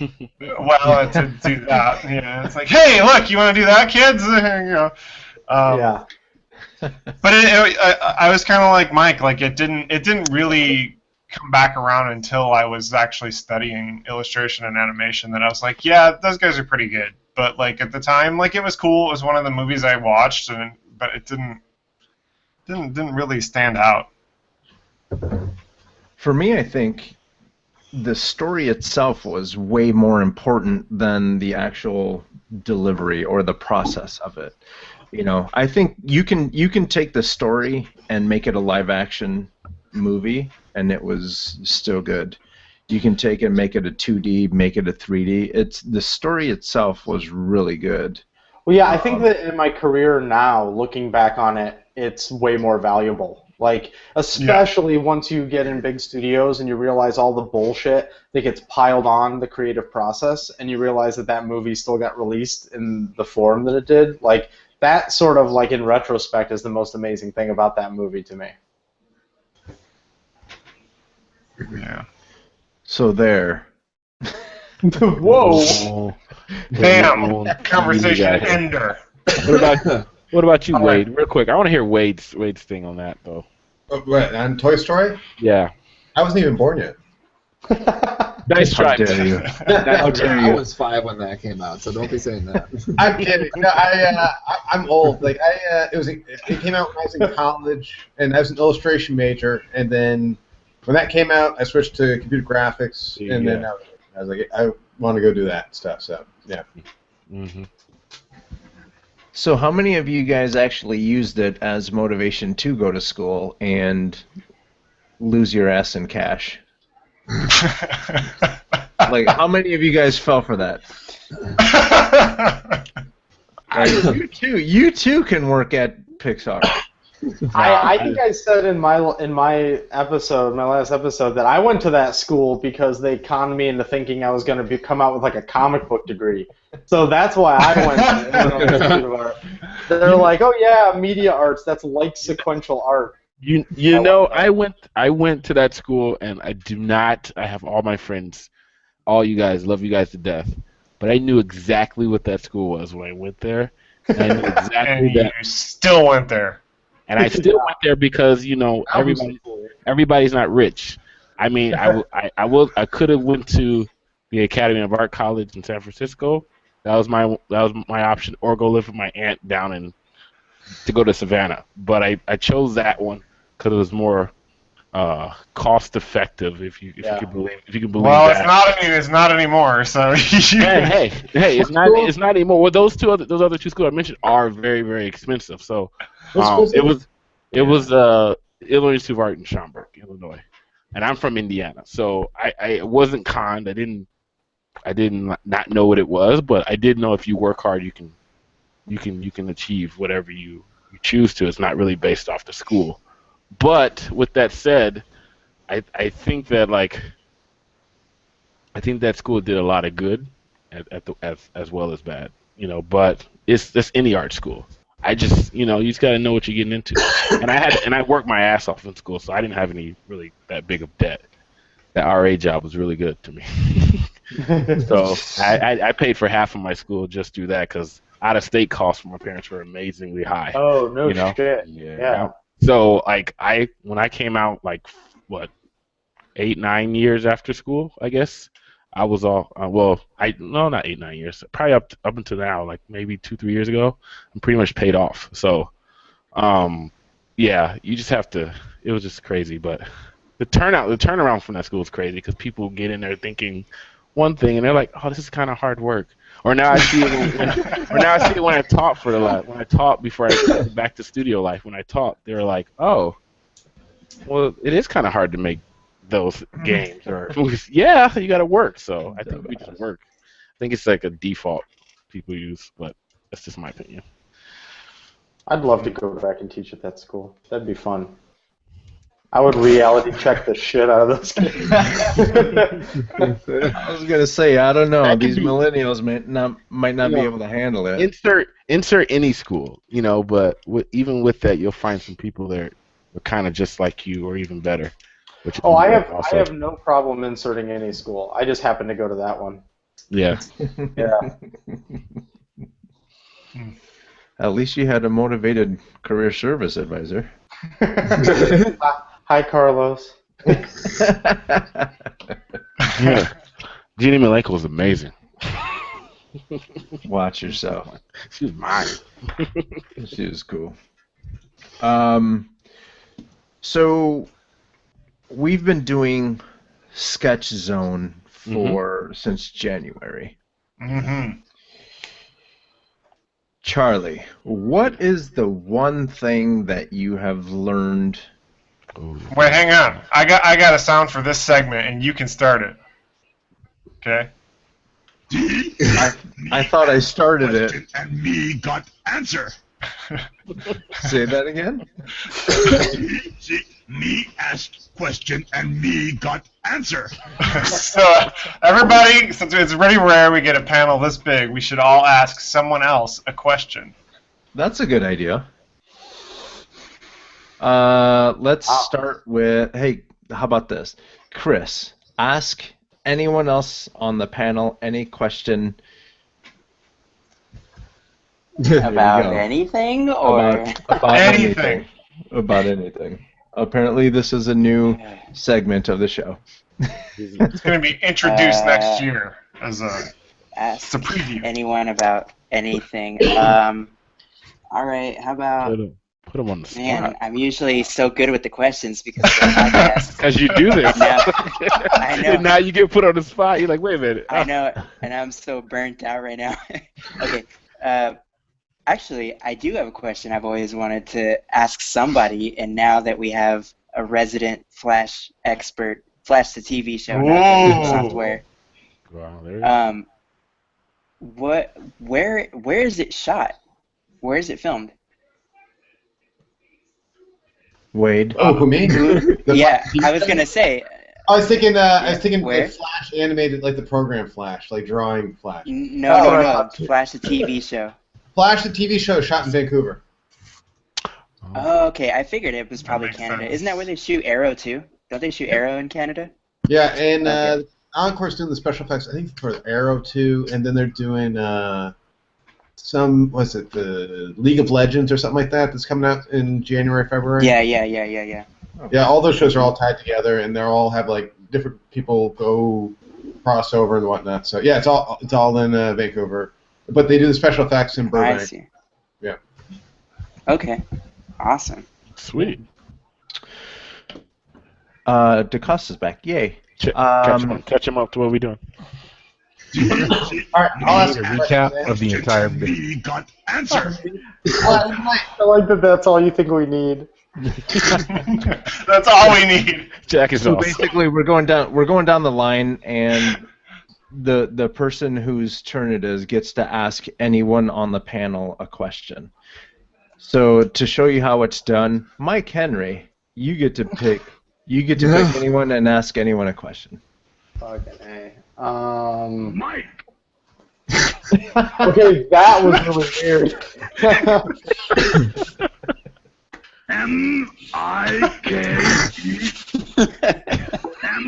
M-I-K-E. Mike. Awesome. Awesome. Okay, I'll shoot one over to DaCosta. Okay. Okay, DaCosta. So you had a successful Kickstarter. Yeah. It's a two-part question. One, do you have another one planned? And if yes, what would you do differently? Ooh, that's a good one. Yeah, I do. Yes. What would I do differently? I don't know if I would. I guess what would I do differently? Did it just work? No. It's one of those things where the only thing that major went really wrong is not doing it when somebody says, "Hey, we're going to do renovations on your building," and then say, "Oh, by the way, we're going to actually get you to move out of your apartment completely while we redo your floors." Oh. And then not potentially have my backup crash as I'm backing it up. So that's okay. That's like, but other than that, like those are the weird kind of the universe decided to go, hey, nudge, nudge. You know what I mean? But other than that, like I think it's maybe I don't know how heavy-handed it was in terms of putting it out there. There's so many things you don't know when you're doing something. Like I got a lot of feedback from friends saying, dude, I'm not even seeing anything in like your promotions in my street, and these are people I talk to all the time. So it's kind of you never know who. You know, and other people are getting like my ads all the time, and of course maybe they don't have enough friends, so like all they were seeing was like, and some of them unfollowed me. It's like, that's cool, whatever. But your introverted friends are just getting barraged by your ads. dude, their entire run was just like orange, like Archer Roman. You know, but maybe they need a couple more friends. I know, right? That's what I'm saying. So I don't know. I think that you gave me a lot of good advice. You know, when I started, I think like all the research that I did was, I think I felt that there's no magic bullet. You know, so I don't think I'd do anything differently. I probably wouldn't. I don't know what I would do. I think it'd just be as nerve-wracking because you had one successful thing doesn't mean you're going to have another one. I would just kind of make efforts. I was always sweating. You might ruin the whole thing. No, but I think it's just about like learning to making sure that you're promoting adapt, outside of your circle, you know, and then you really have to, like, I made a very specific, like, I have a big complaint about Kickstarter, where when if Mike puts on a new book, and I go and I back his project and I want to promote it, when I click the share button, it doesn't add Mike's socials automatically. So now I actually have to go and search that out. So when I back people, I actually make sure I go and look for their socials and then make sure it's in the tag so that people know what the hell's going on. And then Mike's going to know that I pimped out his stuff, right? Because he doesn't know unless I add his stuff. So that's a big thing. So you have to tell people every single thing. It doesn't matter how good your reward levels are, your description, your pictures. People still ask you, like, so what's this thing? Right. No, seriously, like, we live in the generation has the most amount of access, the easiest access to information, but they're so effing lazy. It's incredible, you know. And then people have this thing. It's like, well, maybe you're following too many people. Like, maybe you're just too greedy. You're consuming too much stuff because you're not really getting a quality experience. You know what I'm saying? Mm-hmm. It's that kind of thing. Like, I just want to get an art book from somebody, and you have to tell people, like, you can't expect anybody to back and keep pimping your shit. It's like, could you imagine? Like, I'm backing 40 things, let's say. Like, that's a full-time job now. Oh yeah, by the way, I back this. You should back it too. So it's kind of unrealistic, you know what I mean? But you still have to remind people, and you have to make it as easy as possible. So please do this, this, and this. Here's the text. Feel free to copy and paste it into whatever. Right. You know what I mean? So I think just having kind of doing it again, I would take as long as possible. I think it doesn't really matter. Don't start too soon. You know what I mean? But you got to be prepared for the waves, because it's huge at the beginning, levels out, and then huge at the end. Mm-hmm. You know, Jake actually did a really good little video series on his kind of experience with his latest one. Mm-hmm. So that's worth watching. But and I have to say that you take it with a grain of salt, because it varies depending on if you're publishing a book or a video game or an album or a cooler. You know. You know, like that. Like let's talk about the Lamster. Dude, I hate the Lamster. It's ugly. You didn't like that. You didn't like that. No, I didn't like it. I think I'm pretty sure that any toy design friends of mine that looked at it are going to say, "Really?" It feels like it falls in that category. It feels like it falls in the category of people that want to be toy designers but don't really have the style. There's a guy, you know, like Jeremy Model, right? Model. He's gonna. I'm sure he's puking at that thing.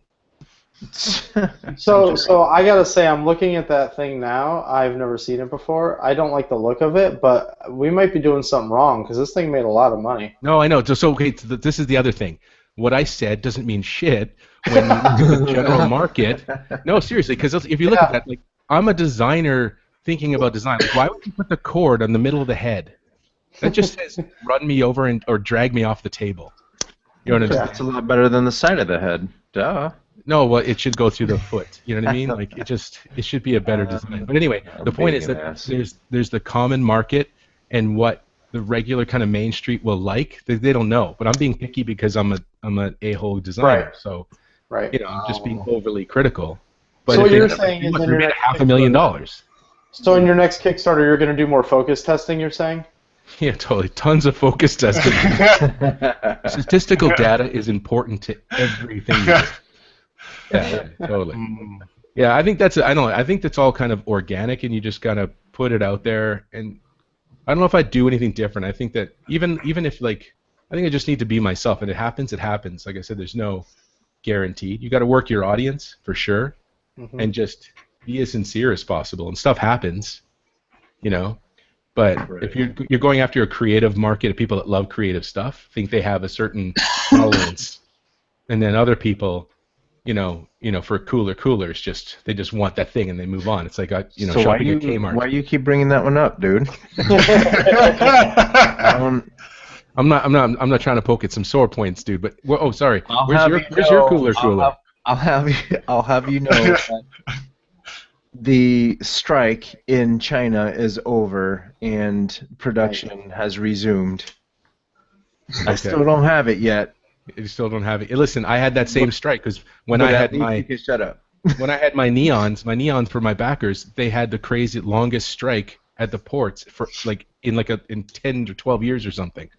So they had 40 container ships sitting at dock. I think that's a conspiracy because when I had my book shipped in, they claimed there was a strike at the port. So I think they're just telling people this left and right. There's no strike all the time. Strike means they closed operations for the day. Well, there was only a strike for people who are not Walmart because Walmart could just pay. They just get through. It's like, oh, my ship goes to the front of the line. We're moving on. You know what I mean? So you're saying get distribution through Walmart? Exactly. Yes. Absolutely. Sell yourself to Walmart. Sell out. 100%.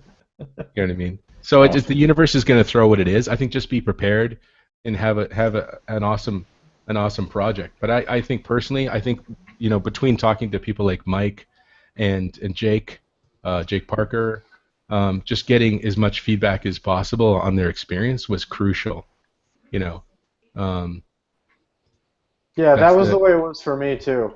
That's why I wanted to give up any information I could, and that's why I did a post-mortem at the end of my Kickstarter. I talked to Dave from Creature Box and a couple of other people who had successful Kickstarters, and only people who sort of go through it, because I feel like you can sort of perceive a lot of it, and then there are certain things that like only people who actually go through the thing get to see. And I think that like the more people that are sharing their experiences, the more sort of like aggregated information we can get around that entire thing. Totally. I might entertain Indiegogo next time. Depends on what it is. If like it's a book or my other episodes for my short film, like a series or something. I really like the idea that games are able to draw on the community and get their contribution. So I think from an animated series point of view, that might be kind of dope to break down the costs and figure it out and say, listen, this is what it's going to take to get it out there, and then try to get some merchandise directly to them and that kind of thing. So you're dealing directly with your audience. That could be fun. Mm-hmm. If I can just ask a quick question kind of about this whole crowdfunding thing, because one of my big things for 2016 is that I wanted to launch into Patreon for the podcast, because so many people love it and they want to support it. But when I tell them like they could either buy a shirt and I get a kickback from that, or they can like use banners and all this other kind of junk to the website, people are like, but I'd rather just give you money, like all of that money, instead of you getting like a kickback or a percentage of it. So I thought about doing Patreon.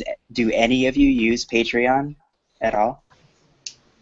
Not currently, I don't. I have an account, but I haven't put anything on it. That's the same way as me. I have an account, but I haven't done it yet. Yeah, Patreon's a little bit of a different beast from what I know so far. I think it's... Right. Because it's the problem with all the subscription base is everybody's in subscription, so it's hard to really there's a few examples of people out there making $100,000 for web comics and they're cranking out, but they've had an audience built in, so unless you're asking unless you're asking for $1, I think it's easier to do a Kickstarter or Indiegogo. I mean, look at the Dragon Slayer, right? Dragon Slayer just they reached their funding goal. Oh, sick. I thought they didn't. No, they moved over. They canceled on their Kickstarter and moved over to Indiegogo.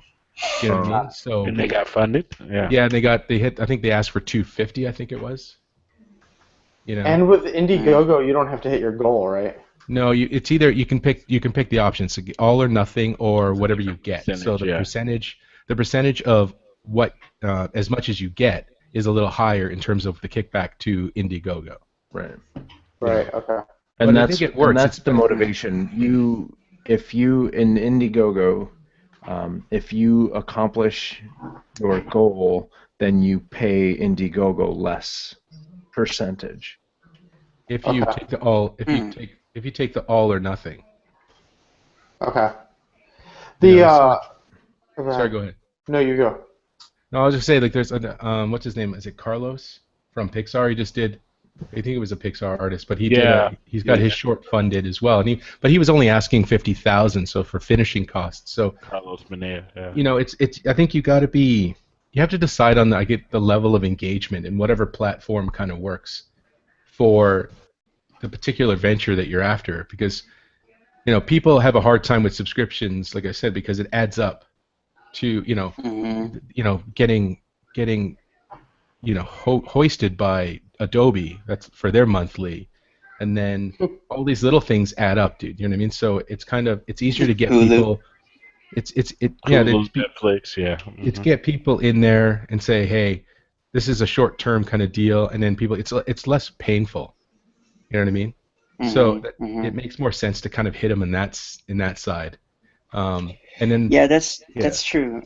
Oh, go ahead. That's just my experience so far from what I've seen. I've said a lot of, because Jake was on Patreon, and I'm not really sure he was getting traction on that side as much as he wanted to. But I'm looking at different people. But again, it's kind of you've got to do a lot of research and just say, okay, who would I compare myself to, and then what's it going to take to get there? Because you can't just say, okay, this guy's awesome, but if you don't have that audience, you're not going to be able to draw that many people in. So how do you get those subscriptions up? Because the other thing with Patreon is you want to make sure you're structuring it in a way that fulfilling the higher level rewards that you're putting out there, they're not sucking up all of your time. Because they can end up robbing you of creative time when you're just fulfilling these other things that you don't want to do. It's not the goal. Because you feel obligated, because you have to, Yeah, you have to. So. Oh, sorry. Go ahead. I didn't mean to. No, go ahead. Yeah. I'm trying to out-polite the Canadian. Sorry. I think that the big thing with Patreon that you pay for in any kind of subscription model, the same thing is true with like Twitch and a lot of these other things, is you're sort of paying for access. You're paying for access to that person and sort of this constant engagement that happens on a regular basis. So I think something like you mentioned your podcast was weekly. That's like awesome for something like Patreon, because those people are guaranteed they're going to get that thing every week, and if you keep on that promise, then you end up building a really good rapport with your paying customers. The same thing is true. I subscribe to 3 people on Twitch, and it's because I really like what they do, and they broadcast very, very regularly, like every night for like 8 hours a night kind of thing, and I know what they're going to be playing in general and all that kind of stuff. So it's sort of that rapport that you build up. It's the same thing that you build up by just putting out a podcast, but now you're asking for money, so the accountability sort of goes through the roof.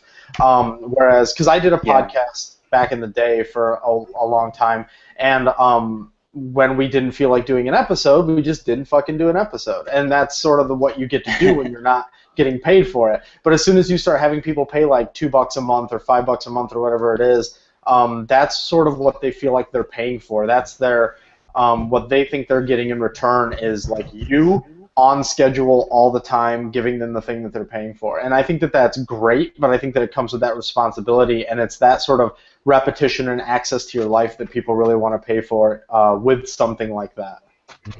For sure. Yeah, see, and I completely, that's kind of what I thought was going to happen, and I'm actually really okay with that. And in fact, that's how I started to sort of build my tiers for, like, for lack of a better word, like for prizes, Yeah. Oh yeah, that and makes sense. one of all of the tiers have to do with some sort of access to either the show itself, like like one of the lower tiers will be something as simple as like I will blast your like whatever it is. I'll promote you and your artwork on the podcast as a sponsor to the show. which for some people that would be awesome because everybody who listens to this animation podcast now will go look at that person's artwork, online or something like that. And some of the higher tiers would be like, I'll give you a certain amount of hours, like credits, for a month that I will help you. I'll basically act as a like a consultant to a project that maybe you're developing. Like if you want feedback on story or you're pitching it or whatever, like that will be one of the higher tiers. That sounds like really cool stuff that you should charge an hourly for. Yeah, seriously. I almost gave you my credit card number now. Oh, believe me. I'm sure that's one of the higher tiers, though, right? Yeah. That's actually something else that I wasn't too sure if I was going to mention it or not, but since we're doing exclusives on the Sketch Zone podcast, I will talk about that I plan to do basically a creative consultant package that you can buy through my website. Well, basically it is like you can buy an hourly rate. Like if you just want 1 hour of my time to review your project, tell you where you can tidy it up or fix it or how to build your pitch better, all the way to like a 5-hour, 10-hour package. And obviously there's a price cut on each package. So nice. I'll be doing that this year. That's cool. Nice. So to go back to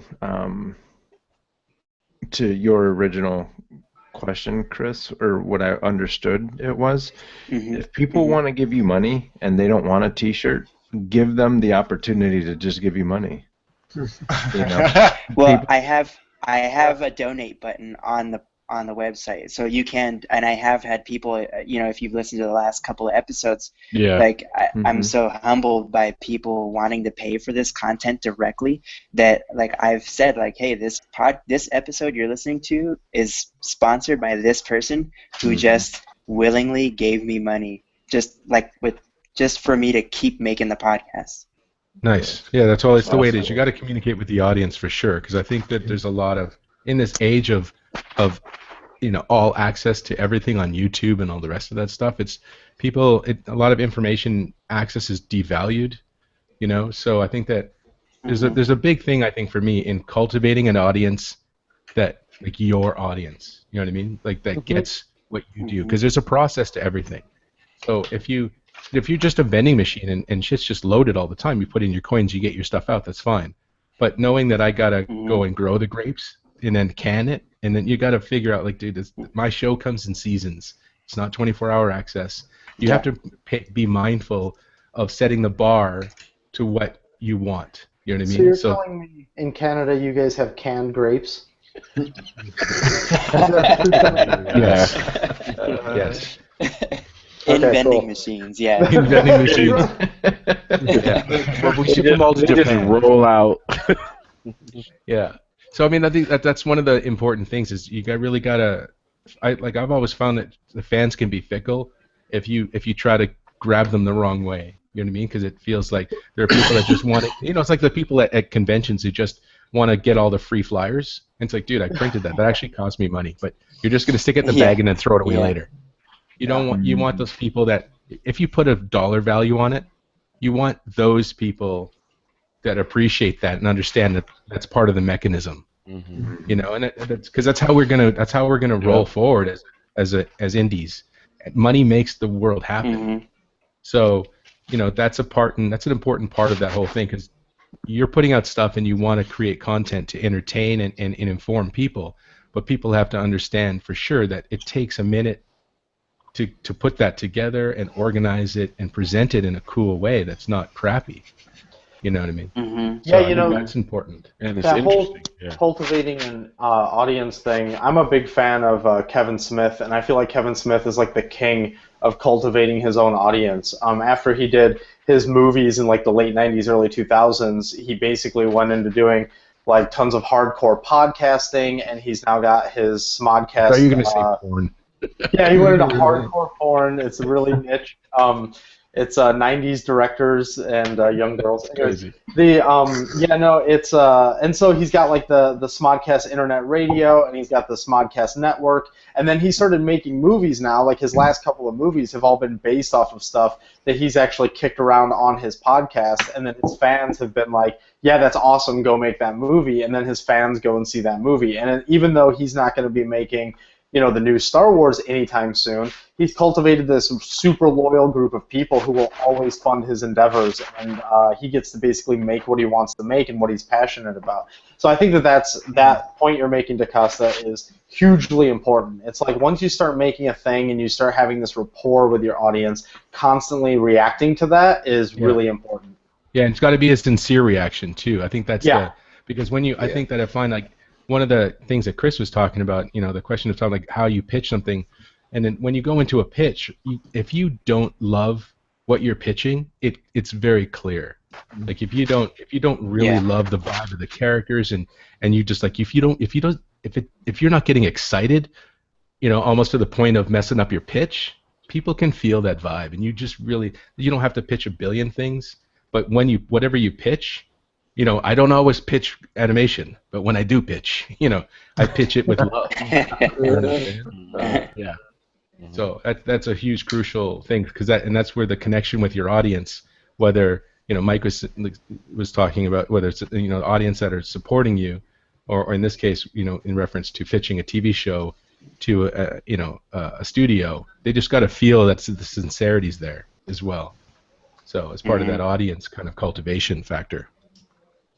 And for the record, Dragon's Lair has made $266,780 with 30 days to go. Wow. Nice. Wow. They're asking for 250. That's good. To be clear, it's not 250,000 for the entire movie. This is just to move into like basically making a sizzle reel for the that's exactly what we were talking about, because their original Kickstarter was for $550,000 for 10-minute proof of concept, and they didn't get like anywhere near that, which was sad. I mean, me and my friends, we backed it, but it just didn't get there. So, but at the same time, for $550,000 and you're about to not make it, is that enough of a proof of concept?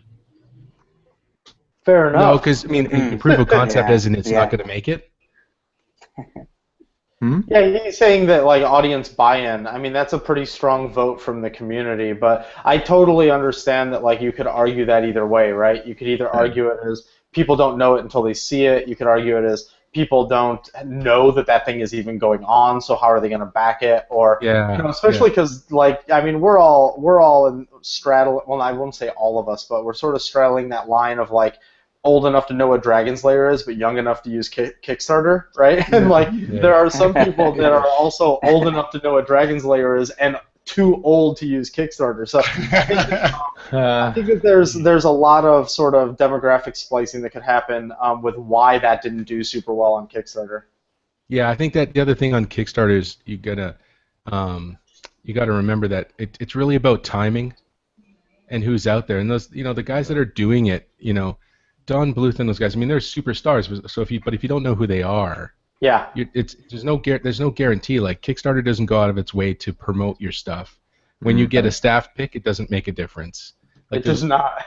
It's not at all. So and then there's other things that have done like, they've done Kickstarter and then they've failed, and then 3 months later they launch it again, and then they blew past their goal. So it's really about timing, and whether you're competing with Potato Salad or some other stupid video that's offline. It's a difficult place to be in.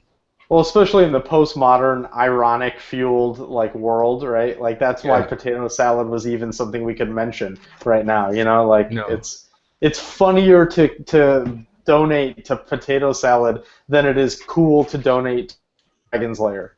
No, that's exactly it. So yeah, it's all about that market and who. It's like I said. It's I don't know how they're marketing.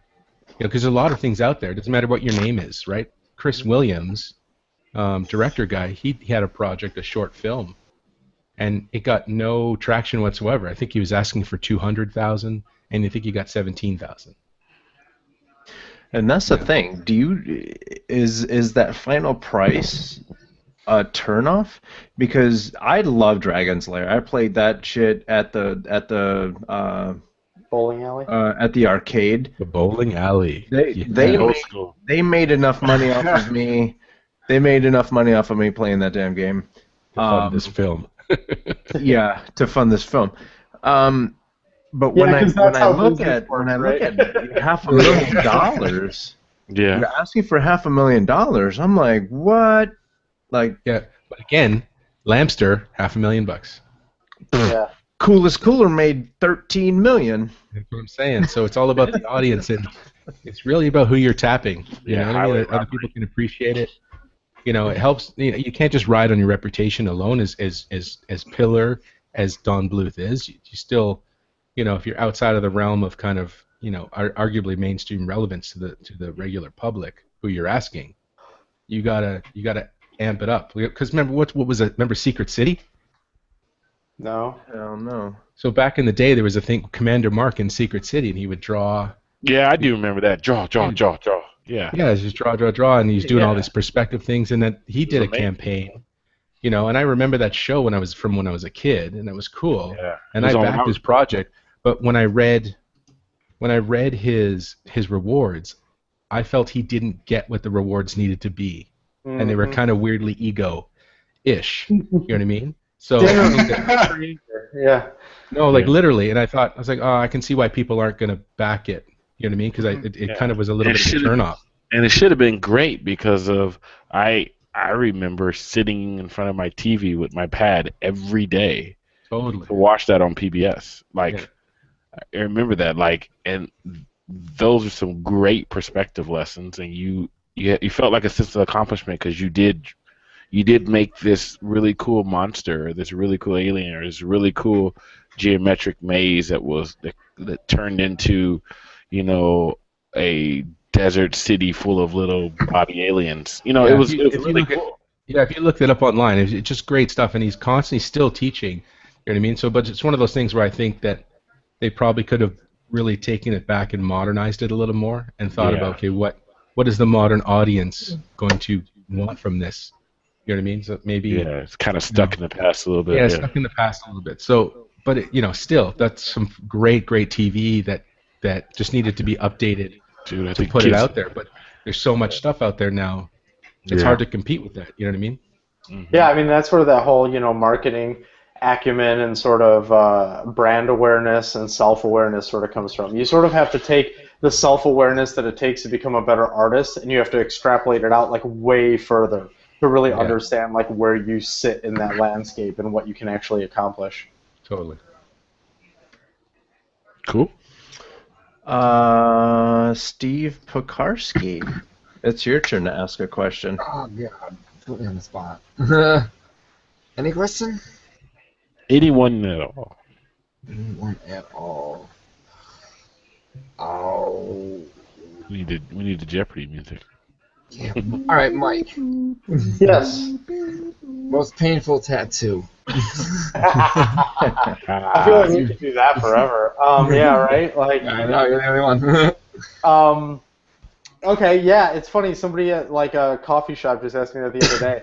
So, my left hand, because when I designed it, I don't know if everybody can see, but these goddamn lightning bolts go right over these knuckles. Yep. Yep. Yeah, and when I did this one, and when I did this one, I sort of by accident only ran over this knuckle, and the rest of it sort of like all dodges it. And so that was the most painful fucking thing I've ever felt. I actually just like 2 weeks ago got my elbow done, and I thought that was gonna be like really bad, and that was like nothing comparatively to my fucking left hand. That was. But I think your elbow has like the least amount of nerves per square inch than anywhere else in your body. My elbow hurt like hell. Nothing Did it hurt? Nothing on the top of your feet yet, Mike? No, I don't have anything on my feet yet. My foot wasn't bad. The line work was horrible, but the shading wasn't. Oh, okay. Sometimes the shading gets into that weird sort of tickle, I'm gonna fall asleep feeling, you know? Or, we're just like, okay, I'm done. That's a nice itch. when all the endorphins are running out. But probably that. Before I got that though, I would have said my right ditch really sucked. Yeah, I can see that already. Yep. Yeah. This one right here. How about you? I'm gonna counter. How about you? My ribs. I got my ribs done about 2 you're weeks crazy. ago. Hmm. Oh, it hurt like hell. I felt like I was getting skinned alive. Jesus. Like I kid Yeah, I you don't not. have ribs yet. The guy that does all my work, he said that ribs were the worst on him too, so They I'm are pretty the worried worst. about that. Yeah. I don't recommend them to anybody. Right on. So this doesn't count, but hey, Steve, how's that mustache wax? Awesome. I just won best mustache in the city of Syracuse actually a month ago. What? Yeah, I have the best handlebar That's mustache. a thing? Yeah. Where was this held? At in the town square? It was like. No. They threw him in the water to see if he would float. Right? Witch! No, we had a beard competition for our entire city, and I actually took first for the See? handlebar. There was one in the town square. Wow. That's Yeah, crazy. That's amazing. What did you win? A nice Mustache awesome- wax. No, I actually didn't win that. There wasn't many prizes. Some beard nice products. CDs. Yeah, beard products, backpack, nice hiking backpack, stuff like that. Actually, really nice backpack with a mustache on it, ironically. Nice. That is Gotta hilarious. defend my title now. All right, Chuckington, it's your turn. Yes. Okay. My let's see. Who do I want my question to be for? Well, since we always ask questions, me, you, and Jack, I think I'll just do a general question, since it's the last show, and Ever. Right when he goes to ask, his internet stops. Sorry. Jesus. Anyone can answer this one. But my question is as follows. This past year we've had a lot of different artists on the show and a lot of different great advice, But if you can sum up this year, what would it be in terms of what you've learned the most, and if that can benefit somebody else or some other artist that's listening, what would that be based off your experiences? 'Cause we always ask what's some good advice, but you learn a lot in a year, right? A lot of things happen in the past year, right? We've talked about a lot of that tonight in terms of like new jobs, new positions in life, or places we've been, like the SIGGRAPH with me and Carlos this year, and the Casa talked about CTN. I know a lot of the guys who were on tonight was at CTN, so you can learn a lot of different things based off of networking and things. So from this year and your experiences, does anyone have any great advice for the young Yeah, artists? I'll start. Cool. Yeah, I mean, I can sum it up real easy, and that is people always believe doers. So Awesome. if you have something that you want people to take your word on, people will talk till they're blue in the face about what they can do, what they want to do, what they will do, but people will always believe those that actually go get something done. If you can turn around and point and say, yeah, I did that thing over there, then your credibility is set. Like, people will always believe doers. Very awesome. Yep. Anybody else? Let me just sum up Chris's comment in this. More? I have this sentence. You gonna sum up the summa? I have this sentence that I always say. Someday is going to be a great day around here. If you find yourself always saying that, you need to get to work. Someday, because someday I'm going to do this, and someday I'm going to do that. Well, why don't you get your ass up and do it then? That's right. Yeah, most definitely. Yeah. But you know what? It's funny. When I went to Illinois Institute of Art, Richard Hyde, as I said in my episode, was my favorite teacher there, and he said to me, "There's no such thing as aspiring artists. There's artists, and there are not artists." And I thought that was pretty good. It's true. Mm-hmm. Yeah. Mm-hmm. You do the work or you don't. Mm-hmm. Yeah. The thing, I'll just quickly jump in. The thing that I learned this year is that I can't work for money alone. I have a really good paying job, and I get shuffled around a lot at that job. I realized that when I'm on projects that I care a million times better than when I'm on projects that I don't. So that's been the thing, because anyways, that's been the thing that I've learned the most in the last year. Cool. Anybody else? Jack? Maybe piggyback off of some of those, and in all of that, in doing is just keep at it. It's a big part of persistence. So you're going to have a lot of failures and a lot of missed opportunities and a lot of no's, but pretty much the guys who keep at it are the ones who ultimately get it done and get picked up. So I would say persistence is a very important thing. I will echo that sentiment. I think I'm not sure if it's anything really I learned more so than just kind of experiences, more like affirm things, that I kind of been feeling. But I think the big deal is putting all efforts into not comparing yourself to other artists, is a huge thing. Because and just finding the confidence to be who you are and know that your voice is important. That's the number one deal. Because it's like if you say, "Oh, dude, I wish those Creature Box Dave and Greg are killing it." Like, yeah, but they are. Or Mike Henry's like, that dude's stuff is sick. It's like, or like Joe Mad or anybody. Chris. It doesn't matter. Like your voice is your voice to develop. Like people asking for style, like, oh, how do I find my style? It's like, believe me, you have your style. You just have to kind of keep cranking at it. But finding that strength, the confidence, or as funny enough, it's the Japanese word for confidence is jishin, which is the same word for earthquake. You know what I mean? It's pronounced the same. It's different characters, but the point is, like you got to have. To make the world rumble, you got to push it. You know what I'm saying? So you got to find that voice in yourself and making all efforts to find the confidence and believe in yourself as you're making your art. That's that's what I've kind of been realizing. The self-doubt is a huge creeper. Battling the imposter complex. You said that style is something that you have to develop, but I thought that if I just use the one pencil that my favorite artist uses, I will automatically be there. That's what I thought. That's totally it, right? Yeah. It's just funny. It's exactly what it is. Because if you buy all of those apps, like if you want to draw like Kyle Webster, just get all of his brushes. Yeah. Download his brushes. That's it. Yeah. That's totally it. Mike, you just got to go out and buy some Copic markers, That's right. I just got to,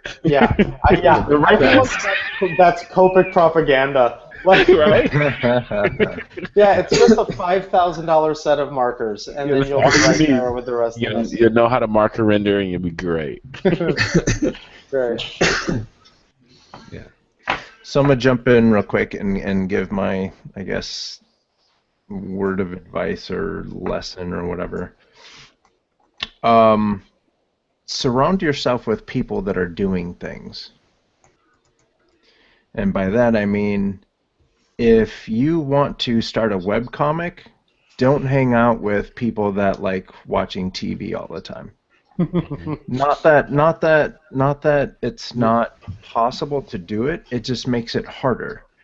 Sure. If you surround yourself with people that that are doing the similar or that have similar goals, you're going to see yourself being motivated by them, and then you will in turn motivate them. Yeah. And so your collection of people will get you all to the point where you need to be. Most definitely. You Don't are what you afraid eat, to don't be afraid to shed friends. Not that you want to be a jerk and forget where you come from. That's not what I'm saying. But limit your exposure to the people that are keeping you back from accomplishing your goals. Yep. Totally. Word.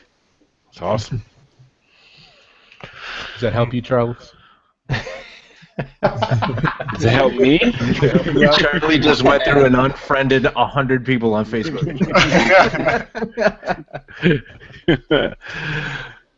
Shut up, DaCosta.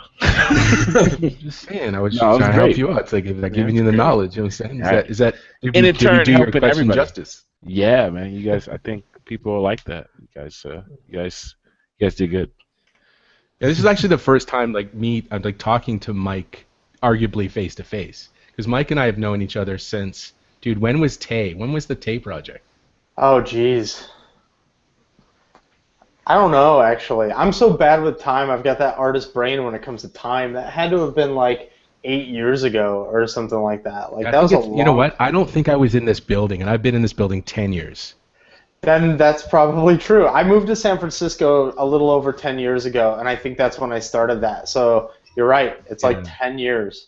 Yeah, and you did that sick-ass robot hand. Yeah, you're totally right. That's what I was mentioning. Somebody specifically mentioned, and that was like one of the moments for me. Somebody said, "Oh my God, this is the first robot hand," and then it dawned on me that it's like, oh yeah, this is the first robot hand in the collection. You should start that back up again, by the way. I know. I listened to your episode of the podcast, and you mentioned that, and I thought about it. Maybe I will. I got to see if I can remember what the login is for this. I'm looking at it right now. I've got like a Chamba piece in here. And That's why your internet is skipping. You better close that window.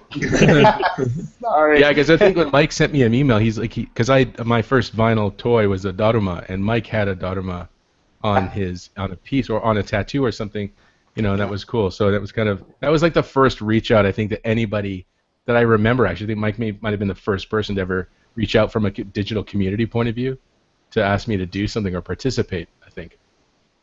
Yeah, that was really fun, and I think that sort of, I mean, it wasn't huge at the time. I think if I were to put some of my modern networking skills to it, I could do a lot more with it, but that was like sort of my first taste with just sort of reaching out to people and seeing that people were just so willing to be a part of like a thing, because it's cool, especially if you can get other people in there that everybody mutually respects. But to go back to your original point, this is the first time we've ever talked face to face on a thing. Yeah, it's dope. Yeah. Dude, DaCosta went off on me. He literally after Mike's episode, DaCosta called me up and said, "What up, bro? What'd I do to you? Did I piss you off?" I was like, "What are you talking about?" He goes, "What? You didn't call me to let me be on Mike's episode?" I was like, "Bitch, I didn't know you guys knew each other." Yeah, man. Yeah, we go back. That would have been fun. So great, good job slipping up on that, Carlos. Great. Oh God. No, but yeah, yeah. Anyways, I don't know what to say to that other than it's just fun. Sign me up. Yeah. If we do it, let's do a duo episode. The cool idea, just the different hands and stuff. Yeah. It's a fun project for sure. That'd be awesome. Maybe there's a book there. Yeah. DaCosta, have you asked your question yet? No, I don't know if I have a question. All right, think about it. Jack, do you have a question? Kind of on the persistence topic. This is probably aimed more at Chris and DaCosta and probably Mike. As kind of artists that have entered the commercial realm and specifically kind of selling your art, how do you keep rolling and still maintain your art soul without feeling like a sellout and feeling like a part of the big machine? And how do you let it roll off your back and still feel creative and accomplished, if that makes sense? Yeah. When you say the commercial realm, you mean the fact that I like work in a studio during the day, or do you mean trying to? Well, maybe if you have your own creative outlet that sort of curbs all those issues, or if just because all of us actively made the choice to not be starving fine artists, basically. So how do you balance that in that you are part of the big machine? So I can real quick for me, like the stuff that I sort of like quote sell to my fan base kind of thing is like where do I start with this? I feel like I've never been a fine artist or anything remotely resembling that. Like when I was a kid, I learned how to draw Ninja Turtle, and I was like, that's what I want to do forever. So like I've always sort of drawn based around like character design and making TV and making games. I've never worked explicitly in TV, but that's like always what I want to do is create worlds and sell worlds. I really wasn't a fan of making like one-off pieces and selling those. Although later in life now I'm starting to sort of wish I did a little bit more of that just for fun at least. But so I've lucked out in the sense that what I've always wanted to do is what people dig so far, at least in the audience that I've cultivated, which I feel pretty lucky about. And then just to tack on the sort of like day job thing, currently in my career, I'm an art director, so I sort of balance it by saying that, or not by saying, by having my art that I create be like one thing that exists in this world, and that involves me and my audience and what I like to produce and what they like to look at. And then my art director life, which is much more about people management, career management, vision stuff for projects, trying to solve problems within the confines of what the company wants me to solve. So I get to keep those very separate. And the thing that I'm passionate about, luckily, is also what people like to see. Okay. And I'm a whore, yeah.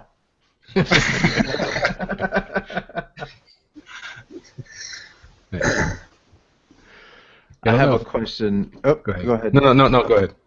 I have a question for Jack and Charlie. Ooh. Me going to ask most important question of all. Awesome. So awesome. What has been the highlight of your year when it comes to Sketch Zone? Ooh. And it doesn't even have to be on the show. It could be something that happened off the show. Like what makes you guys keep coming back week after week? Well, it's a lot of laughs. So, it's something to fill my time because I have no friends. And my Facebook feed is filled with DaCosta's propaganda, so it's a good way for me to expand my friend circle. Can't even see. No, but I think kind of one of the coolest moments was when we had, actually it was DaCosta's giveaway. And it ended up going to kind of a less fortunate kid who couldn't afford it, and I don't know. I thought that was kind of cool, and that was like I forget the guy's name who gave it up. He's like, I already have one. Joe Darkbug. Yeah. That's not it. I don't think that's his real last name. Well, I'm sure not. Joe, you know who you are. Yeah, that was I don't know. I thought that was kind of cool, and that was a little bit like, yeah, that's kind of our goal here. That's, I guess, returns to what this is all about, and getting young folks involved, and even from a really early age, and kind of just because we all have been there, done that, and I think a lot of times that part gets glazed over, and we only focus on the extreme success stories and not so much the in-betweens and the startups. So I thought that was kind of a good reminder of back to ground zero and guys just starting out. Yeah, totally. Yeah, for me, I've had a lot of different mini moments of why I like to come back. I tend to be a talker, so I really enjoy the conversation and a little bit of the networking aspect of it, because I get to ask questions that I think of in my head, and they don't tend to be the normal how did you get in or whatever. So I learned a lot while being on the show and listening to a lot of different people, and it was kind of cool making those connections with other artists. And when I went to SIGGRAPH this year, that was a real fun trip for me, because it was one of my goals from last year. So a lot of this podcast talks about making goals for yourself and being doers instead of do nothing people, and that was a goal before the podcast started last year, was kind of to switch back gears and start doing more studio work again. And I was teaching and making really good money teaching and being able to be home, but I kind of still wanted to progress myself as an artist. So I made a goal of going out to SIGGRAPH and learning a bunch of stuff and actually taking the classes and stuff. And anybody that knows anything about SIGGRAPH knows that's a pretty expensive thing to do.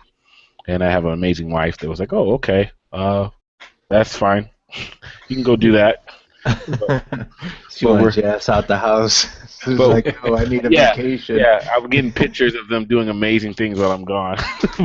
but that was it. And then being on the show floor at SIGGRAPH and not meeting Steve Dukowski yet and knowing much about him, but walking up to one of the booths when he was like presenting with a good 40 to 50 people in front of him.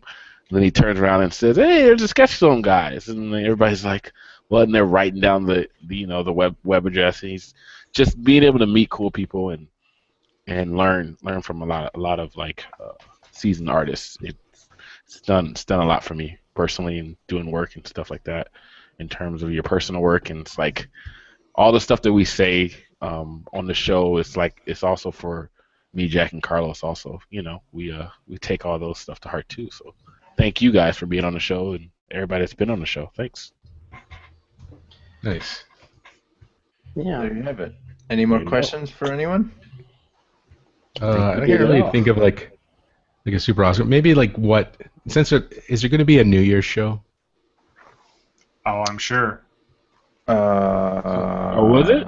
Or was this? Is there going to be a New Year's show? So I'm thinking that's not my question. But I think judging by Carlos's response, there will be no more shows. No, there's going to be a show in the new year, but it's the new year. So I guess my question is, what is? I don't really have anything other than like trying to think about what is like something you would change in the past about you would tell yourself you can go back in the past and do something, but what is the goal since it's the end of the year effectively? Like what is the like your goal for next year? Like what's the next level thing or kind of group of things like you want to hit? So everybody has to answer.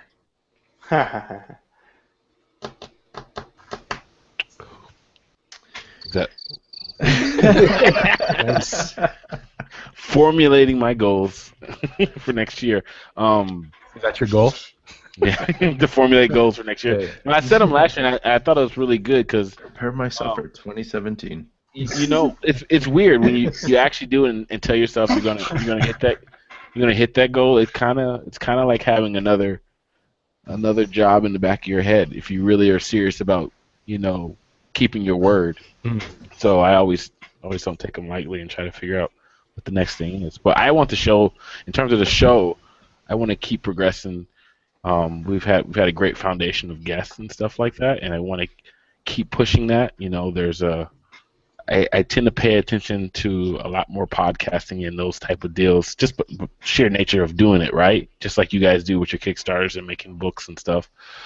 So I do have bigger and better goals for the show. I hope we keep progressing in terms of having bigger and better guests, more information we can get out to the people. Maybe different other things we can get behind in terms of online and helping artists grow as people and as artists, so that we don't have a bunch of dicks in the industry and more cool people like people we met on the show.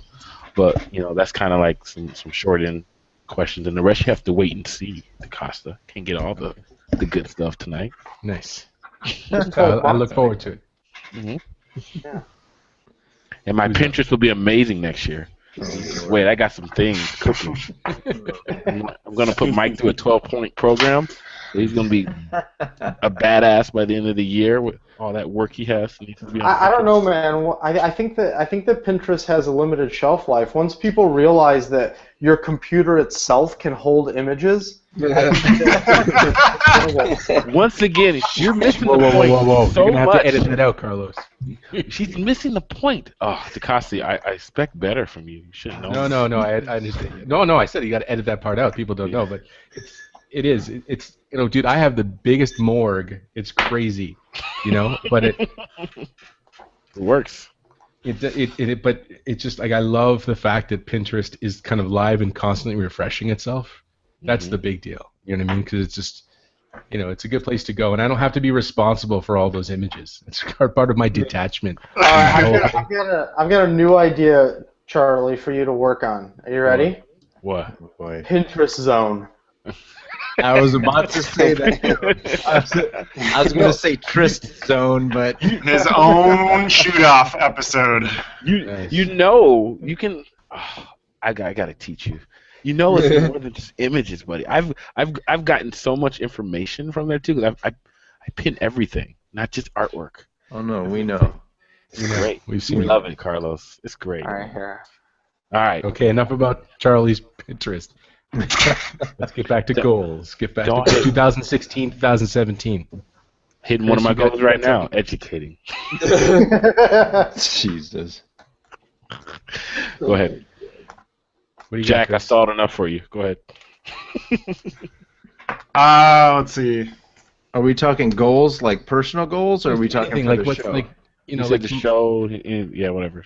Yeah, anything you want to achieve. Like it's kind of like things like you personally or professionally. Like what are the kind of markers that you want to try to hit? Like for me, to share my bit is like I want to share more, of what I know and try to find that kind of. I tend to devalue what I know, not that I'm like, the mountain or anything of information, but I always find that I tend to look down on information that I have, I guess, or my experience level that I think that people that I bring to the table, and I tend to I got to figure out a way to not kind of discredit myself mentally for. Sorry. To beat yourself up.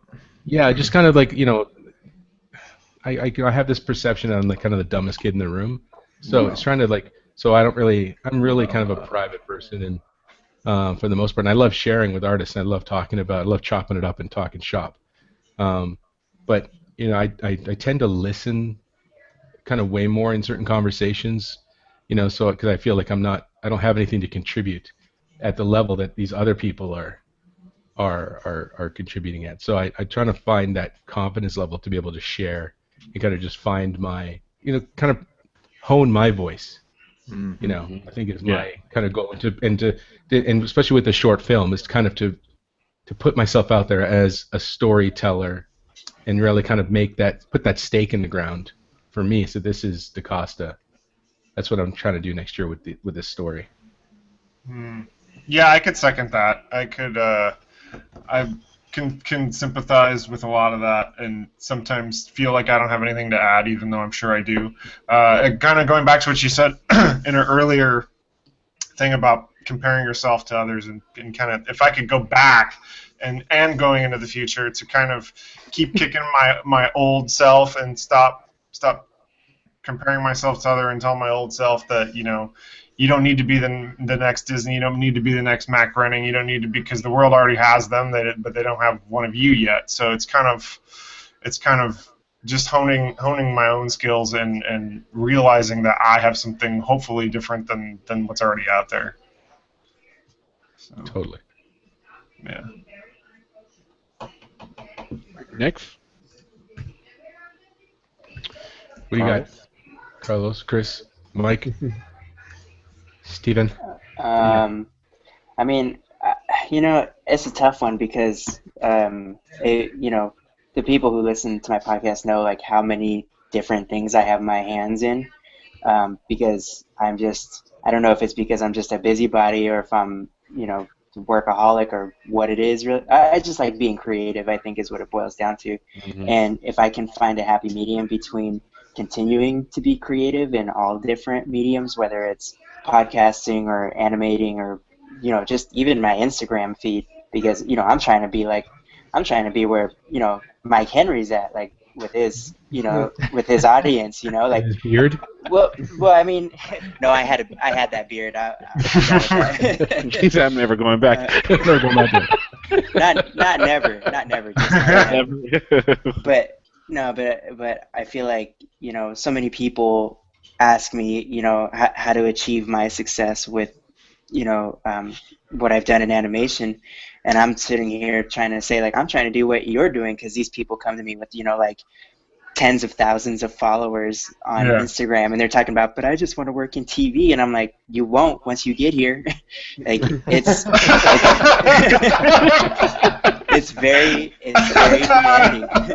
You know, Yeah. it's very demanding, and just going back to Jack's question earlier, like you do have to make creative compromises, and you have to decide, where your priorities lie, whether you're providing for a family, or just trying to achieve your goal. Like it's different if you're 22 compared to if you're 32. You know what I mean? The reasons why you do certain things, but these people come up to me saying like that they want to do this and that with TV or feature film, but they have the perfect audience to create so much more in their own voice. So I guess that's what I just want to do, is continue to push my own stuff and keep exploring that realm. Nice. I'll jump in here. I kind of started this podcast selfishly because I wanted to reach out to people. I have a lot of questions about a lot of different things, and fortunately for me, my career was going through a transition, and I had so many questions and no one to ask, and so. And so here we are. A year later, I have a lot of friends. Chris is always talking about building networks. DaCosta is just a fountain of information. Mike Henry, just, dude, do you stop creating shit ever? And then, Charlie and Jack and I have been friends since forever, and we always have conversations about things. But it's just really cool to have now this base that we created, and a lot of the questions that I ask on the show are legitimately questions that I have about things, and there's some questions that I'll ask that I think maybe a young up and comer wants to know about this, and I kind of have the answer, but I want the guest to answer. But the majority of the questions that I ask are legitimate questions that I have going on in my head, because I like to go out and do things, but I like to do things in a calculated way. I have no fear when it comes to doing a Kickstarter, doing whatever, just starting a podcast. But as long as I have a lot of my questions answered, I throw caution to the wind and I take off running. So, so for me, we have this platform now. We're going to improve on it. We've learned a lot in the past year, and now, we have a collection of podcasts and a collection of friends that we can reach out even further now. There's a lot of questions that were asked this year that we can go out next year and reach a little further, and then keep reaching further and see how far this thing takes us. I generally think to myself, okay, I want to illustrate a book. Who do I know that's out there that illustrates books, and I can ask a bunch of questions to? Now I have a lot of those resources. So, yeah. So yeah. I mean, we have this base. My goals for next year is to make the podcast better, and to focus on the creative part of my career now. Because I forgot who it was that was. I think it was Mike that said he doesn't really want to do a job that he's not passionate about. He's not chasing the money. I chased the money, and I made a pretty good life for myself. But man, at the end of the day, you get home, your dog doesn't really recognize you anymore. you're just like completely just beat to hell, and you know, Tom Cruise doesn't give a damn that I built his website. You know, Walt Disney doesn't give a damn that I built the website for Tangled. You know, Well, Walt's dead, but Tom might actually think about you every now and then. You know, but thank you for pointing that out. Yeah, it's you know, I guess my ultimate pep talk for those young folks that are trying to get into whatever field that they're getting into. You're in the beginning, go out there and do that work to get your chops built up, but then as fast as you possibly can, work on your own stuff. Work on your own stuff, because then that way you might work your ass off, and at the end of the day you can take a look and say, hey, this is mine. Versus you take a look and you're like, okay, well, you know, my stuff was all web. You can't go back and see any of my stuff anymore. All that shit's gone. Oh, man. You know, so as fast as you can, work on your own stuff. Do like what Mike is doing. Work for them in the day, but then work for yourself at night. And keep pushing on your own stuff. Speaking of waking up in the morning, Steve, Yes, sir. what's your story, son? Oh yeah, I gotta go off in a minute. It's 2:40 here. I gotta work at 9. Yeah. So if people can find you, if people are looking for you, where can they find you? And plug your latest fundraiser. Yeah, your all my work. Campaign. Does the campaign have a site? I'm selling everything on Etsy currently, all my artwork, and most of it's being promoted through Instagram. And my Instagram is on my profile. I uploaded a minute ago.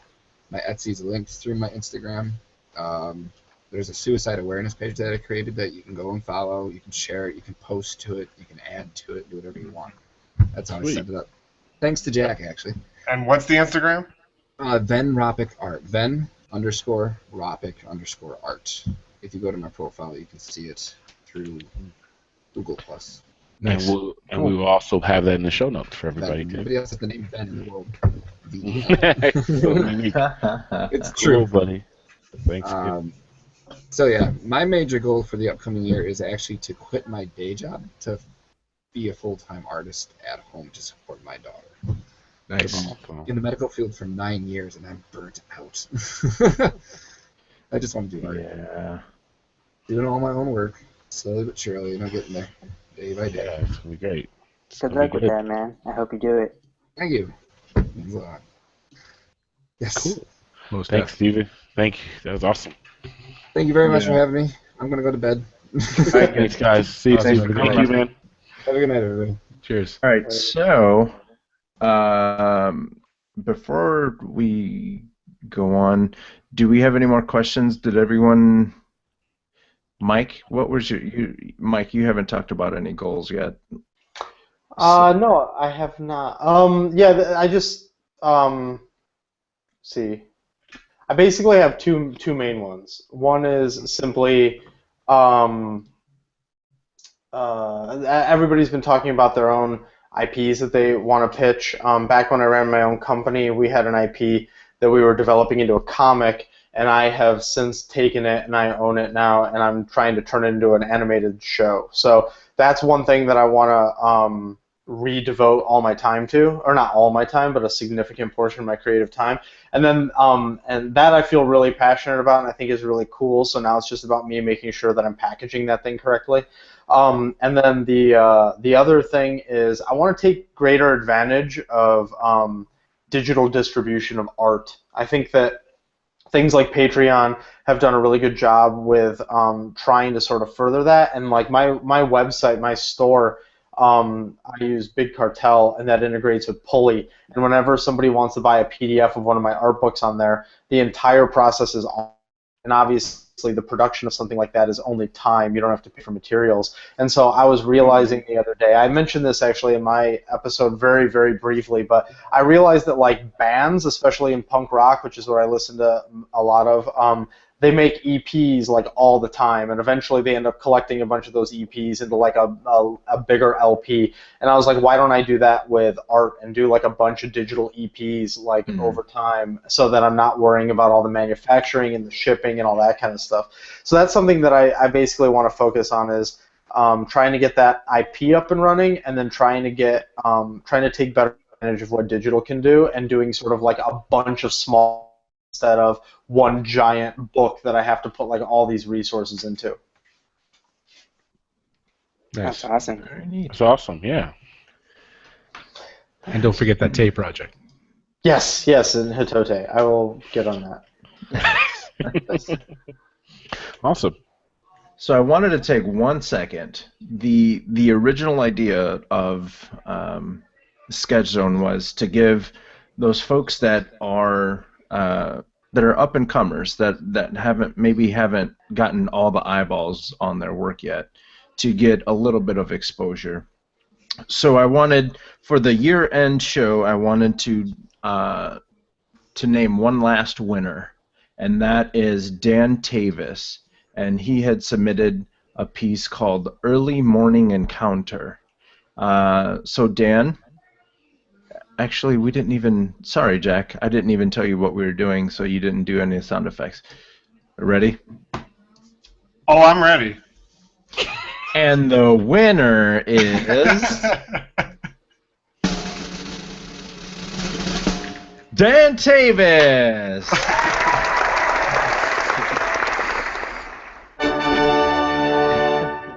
Oh, So man. Dan, I'm going to reach out to you, and we're going to get you scheduled on the show. Ooh, And also, for the next one, since yeah. this is the year-end show, I also wanted to reach out, or to give a few people a holler, because I'll explain it here in a second. Jack actually touched on this earlier. The Ventrello family, they're the ones with a 10-year-old daughter who is constantly drawing, and who's a fan of the show, and who ended up getting the Wacom tablet. Thank you. Cheapers. Intuos is what I was trying to remember, but so their 10-year-old daughter got the Intuos, and she has been drawing, son. Can we get her on the show? We might be able to get the parents. The parents were a little nervous, since she's a kid, and but maybe. And then the guy who gave away the Intuos was Joe Darkbug. Thanks to him for being just a complete badass. And then on Chris's episode, we were talking about how how difficult it is to be creating this content, and you might get some feedback, but you might not, and some people might talk bad, and some people might talk good. So we were talking about that, and then all of a sudden, Deborah Altosky. Talk good. Yeah. She gave some really cool feedback on our YouTube channel. It was talking about how much she likes the show, and I think the only reason she found us was because of Chris. Oh, wow. Yeah, I think so. And she's all the way in Israel, so that's how far we've reached. That's cool. So anyway, thank you, Deborah, for that. And then I hope I'm saying her name right, but Jaren Merchant, my girl has been listening since day one. Oh wow! Like if you go to SoundCloud and you see who's listened to the most episodes, I think she's got us on repeat. So yeah, thank you for always being there, and always she likes everything, and on SoundCloud she's always hearting things, and yeah, that's awesome. It's people like you guys, like Joe, the Ventrello family, Deborah, and Jaren. It's people like you that it's just a little bit that keeps us going. It's just really cool. So anyway, that's all of my shout-outs. Anyone else? Anyone want to get anything off their chest before we wrap this up? Thanks for doing this, and thanks for having me back. Yeah, same here. Anytime, guys. Thank you. Anytime. You guys are bad at. You remember me saying I'm trying to surround myself with people who are doing things. Tonight was that night. Yes, thank Carlos, you. I know where you're getting at. You cannot work on my new show. Sorry. I didn't even think about that. I see through it. I see through it, man. I know what's going on. It's gonna show up at your door tomorrow. Right. Seriously. Let me drive you to work real quick. We have time. Yeah, right. Cool. Ooh, look at that. Uber. Oops. All of a sudden, I'm an Uber driver and only picking up Chris. Yeah, that's it. No, Okay. get away. Anyway, thank you all again so very much for being a part of the year-end show. We'll definitely be seeing you guys next year. DaCosta, if people are looking for you and people are looking for the progress of your new project, where can they find you online? You can find me at anything chocolate soup. That's soup spelled with 2 O's, no U. And March of Robots is going to be probably the next thing that I'm doing socially on Instagram. But you can find me anything chocolate soup. Just Google it. Google me. Thank you, sir. Right. And Chris Wimberly, if people are looking for you online, where can they find you? Yeah. So I noticed my name. We've talked about this before. My name doesn't pop up, but it's Chris with a K, K-R-I-S. And you can find me on most of my social medias is at Optic 2010, OPTIK 2010. That's Instagram, Twitter, Tumblr's Optic Nourishment .tumblr.com, and then the podcast is The Animation Network, which you can find just probably by Googling it or checking it out on iTunes, Stitcher, or SoundCloud. Excellent. Thank you, sir. Mm-hmm. And Mike Henry, if people are looking for you. I need to get that as a ringer. Right. Yeah, so Zatransis, which is Zatransis. If you just Google that, you'll find all the stuff because nobody has that name because they're not crazy enough to have a name you can't spell.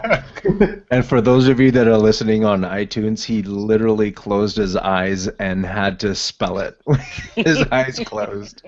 Yeah, I basically had to focus on it because even I don't know how to spell it. Yeah. And now he's stuck with it. Yeah, I'm stuck with it. Randomly generated names. Like I said, man, randomly generated name. Nobody else has it. I'll take it. Nice. All right. And Charlie B. Williams, any final words / where can people find you? You can find me at cargocollective.com/Charlie B. Williams. You can find me on Facebook at CharlieBW3, Pinterest the same, and obviously you can find me here every week on Sketch Zone. Just thanks for everybody coming out. Also thanks to Steve Tukowski, Ryan Brockmeyer, and Stephen Pekarsky for coming on too. They had to leave, but thanks to them. I wanted to shout them out, and we'll have their information on the show notes also. So. Mm-hmm. Excellent. Thank you, sir. And Jack Kasperzak. Yeah, thanks everyone for an amazing year. I look forward to next year. If you're looking for me, I'm at sketchbookjack.com and pretty much everywhere else, Instagram, Twitter, Facebook, Pinterest, all that good stuff. Cool. Thank you both for hanging in there and being a part of this crazy idea. Hopefully it's been fun. Actually, I am Carlos Gomez. You can find me at carlosrgomez.com or Twitter, Facebook, Instagram, and Pinterest. You can find me under the name Coconut Justice. This has been the Sketch Zone podcast. 1 year is in the can, folks. We're going to be taking the next few weeks off. I think we'll be back like January, whatever that Wednesday is. 6th. Yeah, that sounds about right. Yeah, that sounds yeah, so we'll be back January 6th. Until then, you can find all of these episodes, and you can even submit your artwork, and if you win, just like Dan Tavis did. You can come on the show with us. You can find that site at sketch.zone. You can also find us on Twitter at sketchzone. You can go to facebook.com/thesketchzone, and on youtube.com you can find us Sketch Zone Podcast. You can also find us on Stitcher, SoundCloud, and iTunes. That's it for us. Thank you so very much, everyone, for your support. Thank you, everyone on the panel, whoever's left, for hanging in there. This is the longest episode yet. 2 hours. See everyone next year. All right, see you next year. Bye-bye.